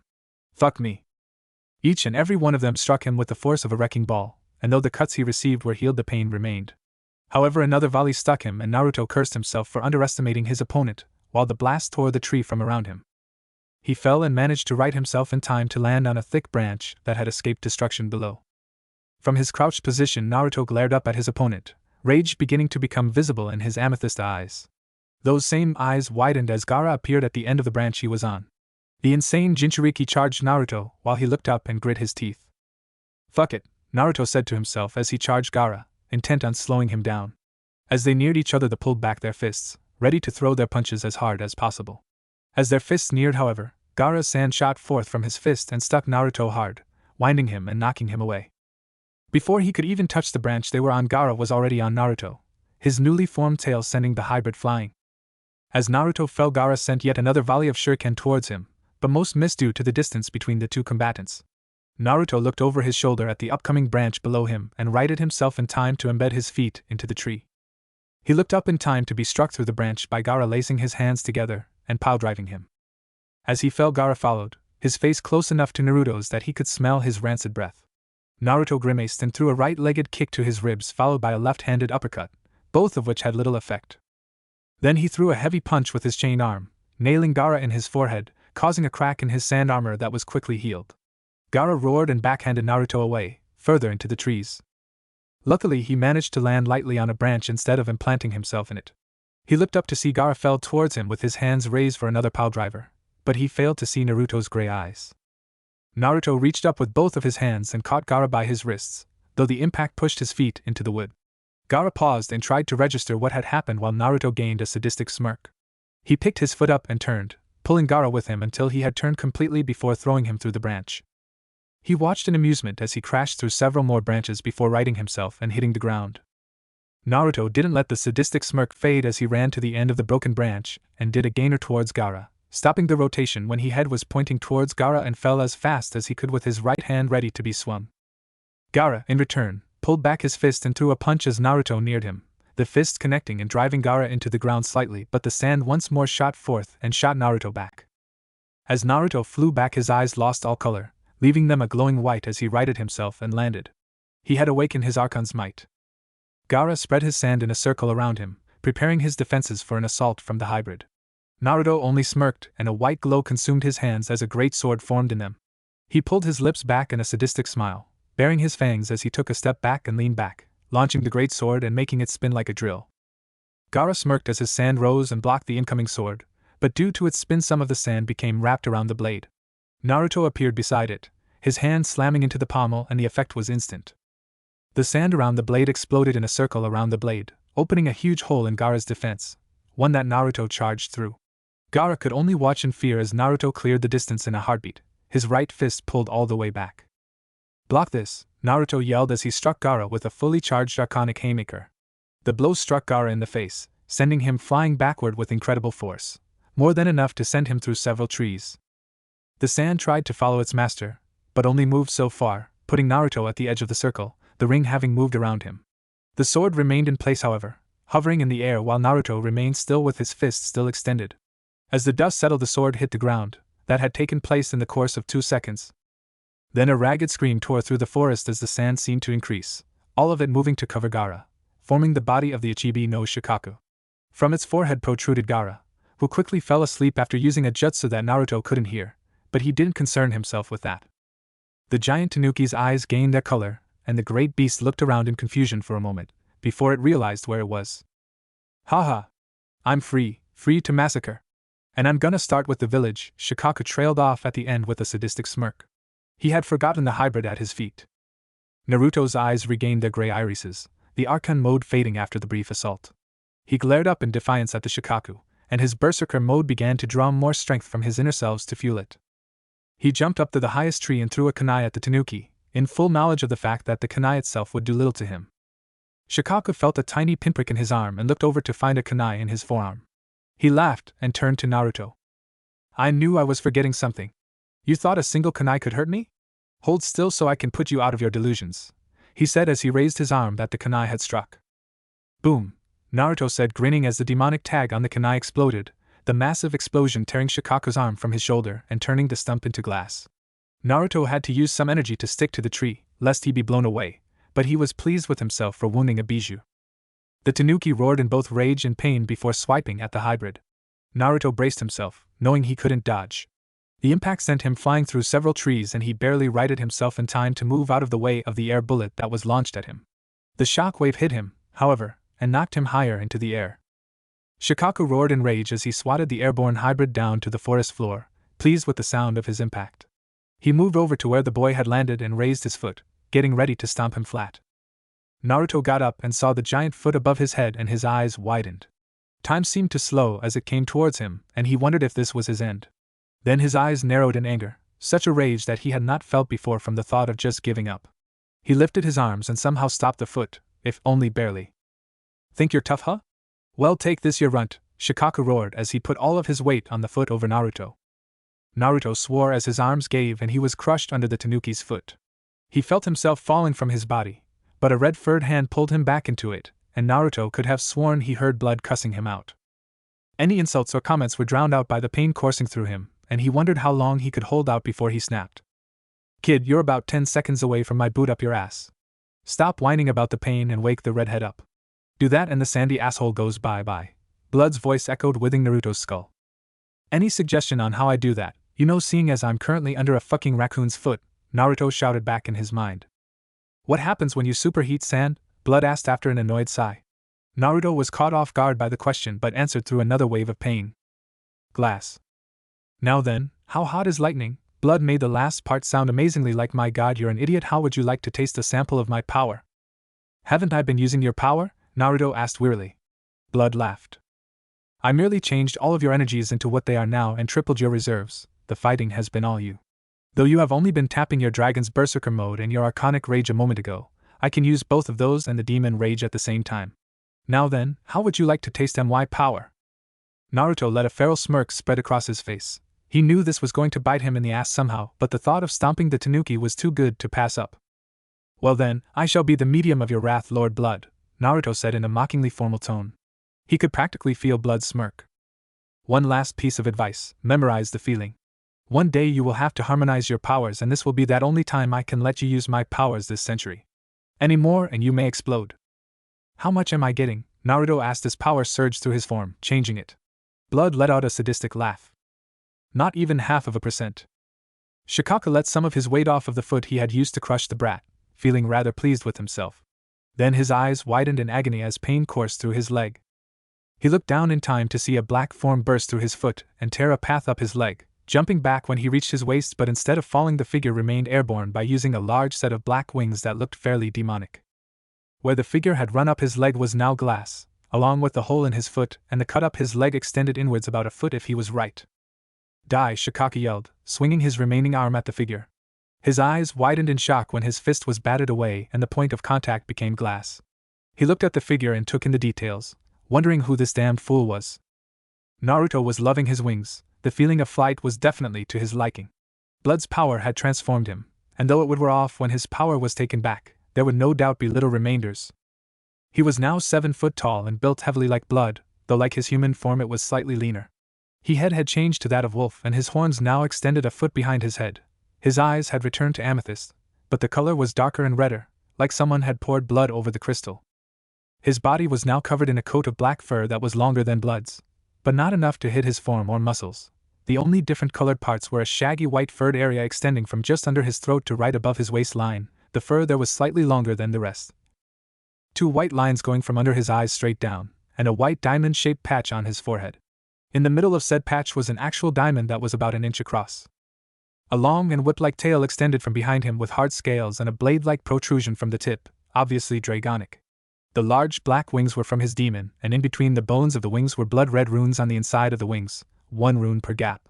His hands and feet bore wicked claws. His clothes were all but gone. The only things remaining were a ragged pair of shorts, though they quickly repaired themselves to be long black baggy pants, while a blood-red sash materialized around his waist and tightened. His chain arm now sported several spiked chains that weren't linked to his power, meaning more weapons. In short, badass. Such power is this truly what I will have at my disposal one day, Naruto muttered to himself, finding that his new mouth and jaws did little to affect his speaking. A day far from here, you aren't even close to having a fraction of my power. This form, however, will come sooner than you think. Now then, tear him apart and remember the feeling, Blood ordered. Naruto grinned, baring his fangs and readying himself as gray electricity danced across his form. Blood had warned him that he could only retain the form for another 45 seconds before it would begin killing him. He intended to use every second of it. Besides, it wouldn't be much fun if he simply woke Gaara up. No, he had to repay the giant sand bastard for stepping on him. Sand and lightning, he said as energy condensed behind him, and he used it as a springboard to shoot through Shukaku, causing him to roar in pain and leaving a hole of glass in his stomach. Before he could even turn to attack, Naruto had shot through him again. This repeated itself over the course of 20 seconds, leaving Shukaku with the torso and legs filled with glass. Makes glass shihi?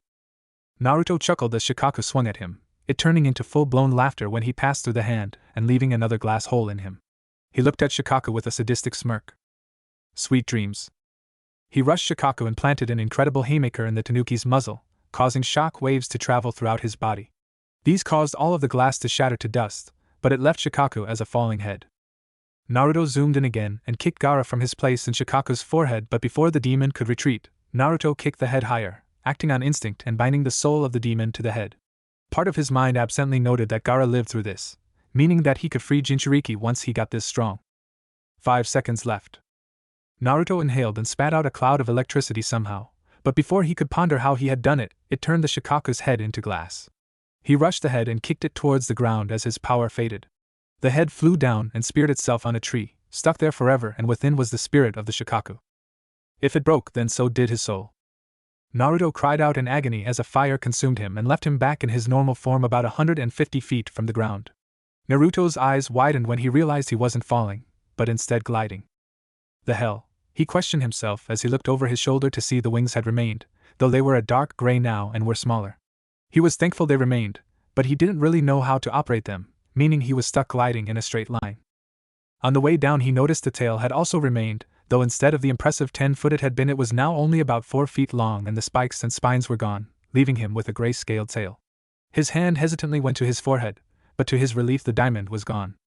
He went to scratch the back of his head, mindful of his wings, only to find his horns were now about 4 inches long. He grumpily noted that they pointed back and up slightly. Shikamaru stood with his mouth open at the sight that he had just witnessed. In truth, he had never had anything against Naruto, and the only reason he had been slightly cold before was due to Kakashi not telling Naruto to go along, and when he did anyway, he flat out told Shikamaru what to do. He was fairly glad that, after that display of power, however brief, he was not on Naruto's shit list for prior transgressions. Sakura had fainted when Naruto had punted Sasuke out of the fray, though it was more of the aftereffect that caused her to faint. Shikamaru wasn't sure if Naruto had intentionally done it, but he had kicked Sasuke in such a way that he crashed into Sakura's lips first. They also landed in a way that made Sasuke, who was unconscious from the crash through a tree before the one into Sakura, put his hand on Sakura's bust, or lack thereof, and squeezed slightly from the post-punt twitching. So she passed out quite happily under the delusion that Sasuke was awake and doing that. Shikamaru had been distracted by thought of how this would bite the Uchiha in the ass that he didn't notice Temari escaping until it was too late. He almost went after her but thought better of it. Temari had caught her brother once Naruto had kicked him from his demon, and ran off the escape with Kankuro and their sensei before they were caught and executed. She cast a fearful look towards the gliding form of Naruto, somehow knowing that he was letting them escape. Returning to Naruto, he landed in the clearing where Shikamaru was and collapsed to his knees upon landing, panting and spitting out blood. He was mildly surprised when Shikamaru ran up beside him and pulled out a first aid kit. "Not going soft on me, are you?" Naruto asked weakly. The drain had been immense. "Troublesome, but if you hadn't stopped the Shukaku it would have destroyed the leaf." "For that you have my thanks," Shikamaru said solemnly. He quickly bandaged Naruto's torso, which still bore gashes from the sand shurikens, and gave him both a food pill and a solider pill so he could stand on his own. "What happened to those two?" Naruto asked, motioning to Sakura and Sasuke, both in the same position they had been in before. Naruto had motioned with his chain arm and had noticed that one of the spiked chains had remained. "You punted Sasuke out of battle and lips first into Sakura after going through a tree." "Wait, you did punt him, right?" Shikamaru asked after a moment, not sure how Naruto had gotten him out of battle given the distance. "Yep, punted his ass in a random direction." "Good shot though. Definitely think we should get a camera?" "Why?" Shikamaru questioned, helping the hybrid off the ground. Naruto smirked and pointed at the two. "So I can torment Sasuke forever with the picture and thought of pink-haired Uchiha babies," Naruto said sadistically. "Good plan, but for now we should get back to Konoha and help out. I think the fighting is over." Naruto cast Shikamaru an odd glance, seeming a lot older than he was, and replied, "The fighting will never be over." "I know what you mean though. I saw a few groups of sound and sand ninja running while I was gliding. Let's get back and report you're carrying the pinkette though. Shikamaru sighed but complied, not feeling like drawing Naruto's ire. Then he remembered that she wasn't actually hurt. He nudged her with his foot. Wake up, Sakura, or we're leaving you, he said with no response. He let a slight smirk appear on his face when an idea struck him. Sakura, Sasuke is stripping. Sakura bolted to her feet, dropping the Uchiha on the ground and waking him up as well. Well now, since you're both up and finished making nice little pink-haired Uchiha babies, Shikamaru said, trying to restrain his laughter, and he heard Naruto doing the same. We need to return to Konoha since the fighting is over. Oh, and Sasuke, you can thank Naruto for saving you from that. Sasuke, after he was doing blanching from what Shikamaru had said, looked to where he was pointing and his eyes widened. He was pointing to the impaled head of the Shukaku, its face scrunched up in agony. Then what Shikamaru had said reached him, and he glared at Naruto. How dare you interrupt my fight, he yelled, moving over and getting in Naruto's face. It was at this moment that he realized three things, one of which irked him to no end. First was that Naruto was taller than him, meaning he had to stand on his toes slightly to glare at him properly. Secondly, Naruto had grown wings and a tail along with bearing small horns. Thirdly, Naruto was stronger. This was proved when he punched Sasuke in the face, knocking him out. You, Pinky, Naruto said with some irritation. Sakura looked indignant at the name but gave her attention to Naruto, if only because he was fairly intimidating now. You get to drag your fuck buddy back to the village. Shikamaru, you stay with her so a rogue Nin doesn't kill her. I don't feel like being yelled at for her incompetence. Shikamaru nodded and let the hybrid run off towards the village, knowing from his tone that he wanted to be alone for a little. Probably wants to come to grips with the new features, Shikamaru muttered to himself. He helped Sakura pick up Sasuke, knowing that the girl would start complaining after a while if he didn't. Naruto walked towards the village with a steady gait, not really caring as his clothes reformed. The pants and sash remained, but the pants gained several pockets and combat boots formed. A gray tank top formed on his torso with a red trench coat forming over that, with a sleeve for the left arm that was fairly loose and ended about mid-forearm. The coat itself bore black flames at the bottom and had chain designs of the same color, but between the holes for his wings was the symbol of cord. He wasn't disturbed by the changes, if anything they sort of thrilled him, but he simply couldn't help but think something was amiss. He absently let his wings fold around him, making it like an odd cloak of sorts, though he only let the cover up to his arms, leaving his chest visible. His tail kept itself from dragging and appeared fairly prehensile, and the scales were thin enough for him to flew it in all sorts of ways. The blade that had been on it had disappeared though, but he didn't really care about that. He let one hand go up to his horns and felt them, finding that they seemed segmented, with each segment possessing a ridge and the final one pointing out to make the tip. He let his arm fall and lifted his right in front of him, looking at the new spike chain that adorned it. The links were more of a diamond shape, the outward points making the spikes. He gave up in investigating the changes, deciding he would have time later. But what was bothering him was also his tenant's silence. Normally Blood didn't talk a lot, but the pure silence that rung out through his mind was slightly bothering. Blood? Are you there? Naruto asked within his mind. There was a weary sigh before Blood answered. Yes, I am here. Forgive the silence, but many died today and I have to send them to the afterlife to be judged. I don't need to leave your body to do it, but I will most likely be silent for a few hours. It has been a very long time since I have done this. It's slightly nostalgic, the Lord of Hell said calmly, if a bit happily. His favorite part of his job was dragging the screaming souls to hell, but he could go a little longer without the luxury. In truth, he was trying to avoid telling Naruto who he had just sent, if only because he wasn't sure of what would happen when he did. Naruto walked into the village, noting that aside from the blood and a few damages the village was fine, save for a section of the wall that had been demolished. He saw several repair crew already at work on the wall and others were taking bodies away while others cleaned up the streets. He walked towards the arena, not really caring that people were staring at him. It was in bad shape by the look of it, but the Kage booth had taken the most damage. How the fuck did they get a forest up there? Naruto asked himself, and he jumped up to the normal seats before walking towards the mini-forest. As he neared, he saw Jiraiya atop the roof, kneeling beside someone. Naruto's eyes widened and he shot toward the roof, using his wings to give his jump extra distance. He landed at the other side of the roof and ran forward. Jiraiya looked over with a kunai in hand but stopped himself when he saw it was Naruto, though it took him a moment due to the wings and tail. He turned back to look at the person that laid in front of him, a smile on the old man's unmoving features. Naruto went to the other side and fell to his knees, staring at the unmoving face of the person who had practically raised him. Gramps, Naruto silently pleaded, feeling tears begin to build. He looked at Jiraiya, who put a comforting hand on his shoulder. Naruto laughed, but his drooping wings and tail and body language betrayed his true feelings. Look at me, a demon and a dragon getting ready to cry, he said lightly. Tears are nothing to be ashamed of, Naruto. Race has no meaning right now, let it out, Jiraiya said in a tone that denoted his title of the Toad Sage. Naruto smiled and the tears flowed down his cheeks though he made no noise. How did he die? Naruto asked after a moment. Jiraiya let a small smile grace his face, he could at least tell him that. He died a shinobi's death.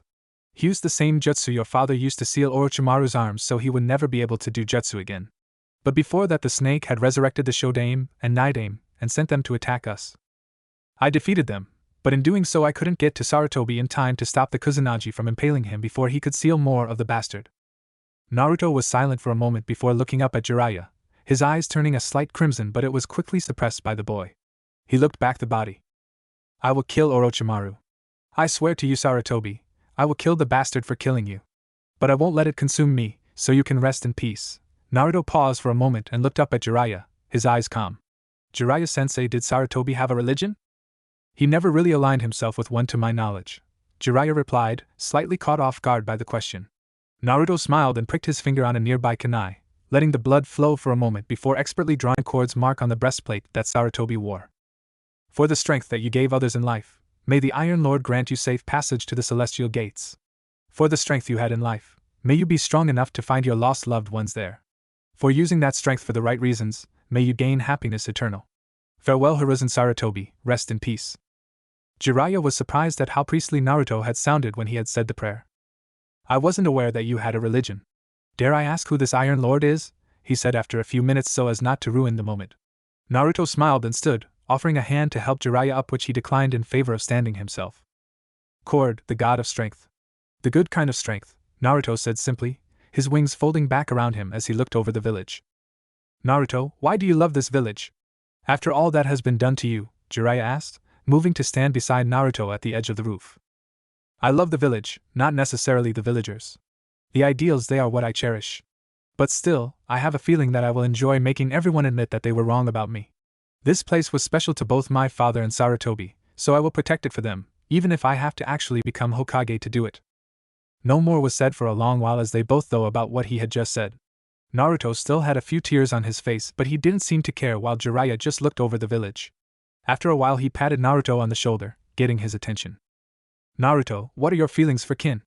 Naruto almost fell from the roof at this question. He almost answered but stopped himself, thinking about it for a moment. I love her, he answered. Then go to her, she's probably worried about you. To her you're more than a master. Now go, I'll come get you for the funeral and if anything else comes up. Naruto nodded, knowing of Kin's feelings for him. He ran off on one end to the roof, using his wings to glide in the direction of his manor. Jiraiya watched him fly off and looked back to the village, noting that the sun was about to set. Don't waste your chance at the girl you love, Naruto, especially when she loves you as well, Jiraiya said to no one in particular. Don't waste your chance like this old fool. With Naruto. Naruto had found out how to fly a little better, figuring out how to catch updrafts to gain altitude and fold his wings to dive. As he flew, he heard several of the civilians that were beginning to come back to the streets from the shelters call him some kind of death spirit. He laughed at the comparison but kept flying. Soon his front door was in sight and he dived down, slowing his descent when he neared the ground and managed to land without killing himself. He opened the door and stepped in, shucking his boots and walking into the living room, not expecting to almost be bowled over by Kin when she latched onto him, her arms around his torso and squeezing tight. He hugged her back, unintentionally putting his new wings around her as well. Her face was buried in his chest, sobbing slightly, and he let her continue, gently rubbing her back and whispering calming things into her ears. She finally calmed down and looked up into his eyes. I was so worried, she said, still hiccuping. I'm here now, Kin, you can calm yourself. I'm sorry though for worrying you, he said soothingly, his wings wrapping around her protectively. It was then that she noticed the wings, but instead of being shocked or repulsed, she moved her hand to touch one. The membrane was leathery, but soft, and the bones didn't feel bad when they pressed against her back. In truth, this sort of embrace was something of a dream for her. If you like the wings that much, how do you feel about tails? He said jokingly, removing one of his wings and bringing his tail up for her to see. As expected, she touched it, finding that if you pet it in the direction of the scales that it was smooth, but going in the opposite direction you'd end up pricking yourself. You're still Naruto-kun to me, she said tenderly, going back to their embrace. Naruto returned it but pulled back after a minute or two. Kin-chan, I don't suppose you would mind if I bathed, would you? I got knocked through several trees and shot myself through a bijou several times, so a hot bath sounds very tempting right now, he said honestly. Kin let a wiry smile grace her features before taking Naruto's hand and leading him gently towards the bathroom. One condition, she said as they stood outside of the door. Naruto raised an eyebrow but motioned for her to continue. I get to bathe with you. To her surprise, Naruto smiled before leaning down and kissing her on the cheek. Sounds good to me, Kin-chan, he said as he walked in, starting to remove his trench coat. Kin stood stunned for a moment, having expected a bit of resistance. She smiled and walked in as well, shutting the door behind her. Nothing sexual, of course, I just thought you might need help with your wings, she said hastily as she moved beside Naruto as he shucked his trench coat, finding that his wings moved through the material like water. He smiled at her and nodded. Thank you? For everything, Naruto said quietly, removing his shirt.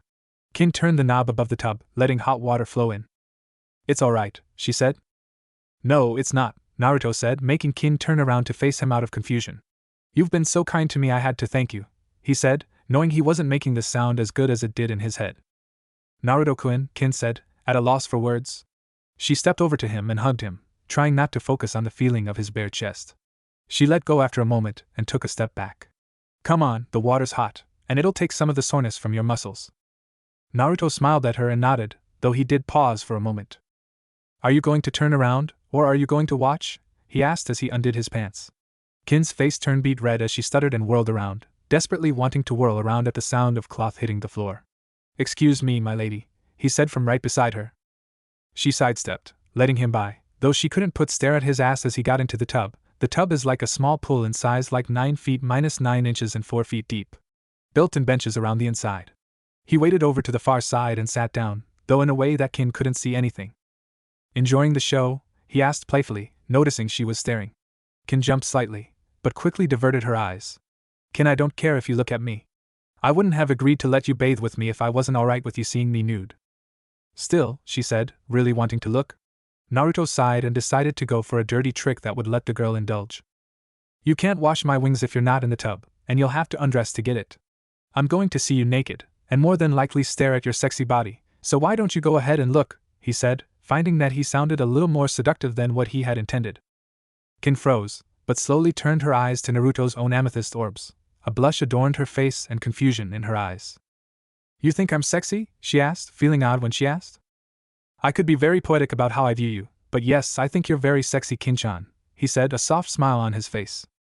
Could you close your eyes until I get in the water? She asked, taking the bottom of her shirt in hand. When Naruto let his eyes shut, she took off her clothes, taking a quick look in the mirror. She was lean from her kunoichi training, and she had enough muscle for it to been seen. She looked at her C-cup, knowing that it barely qualified as such, and was slightly flushed to think Naruto found it sexy. She lowered herself into the water, gasping slightly when the hot liquid touched her crotch. She saw Naruto's eyes twitch, but they remained closed. She waded over to him, noting that her breasts were only marginally above the water surface, making them stand out. Okay, you can open your eyes now, she said, waiting for his eyes to open before she started looking. The twin gems were visible once more, and as soon as they were, Kin felt a wave of self-consciousness wash over her. She folded her arms over her chest and looked away, blushing. Kin, why do you act so ashamed of your body? Naruto asked, moving over to her. I don't know, she said softly. Kin, look at me, he said, taking a step back. Kin knew he didn't mean his eyes, and felt her blush growing as she turned her gaze to his body. She took in every detail she could, but tore her eyes away before they looked below the surface. Kin, I don't mind eyes on me so long as they're yours. That pushed her over the edge. Weeks of curiosity and longing suddenly sprung forth, forcing her to look, and look she did. She gasped when she saw his member through the water, erect from the heat. The ripples on the surface distorted it a little, but it looked to be 10 inches long, and decently thick. Sorry about that pleasant water, sexy naked woman in front of me, not a grand combination for decency, Naruto joked, scratching the back of his head. He watched as Kin let her arms fall, letting him see all of her.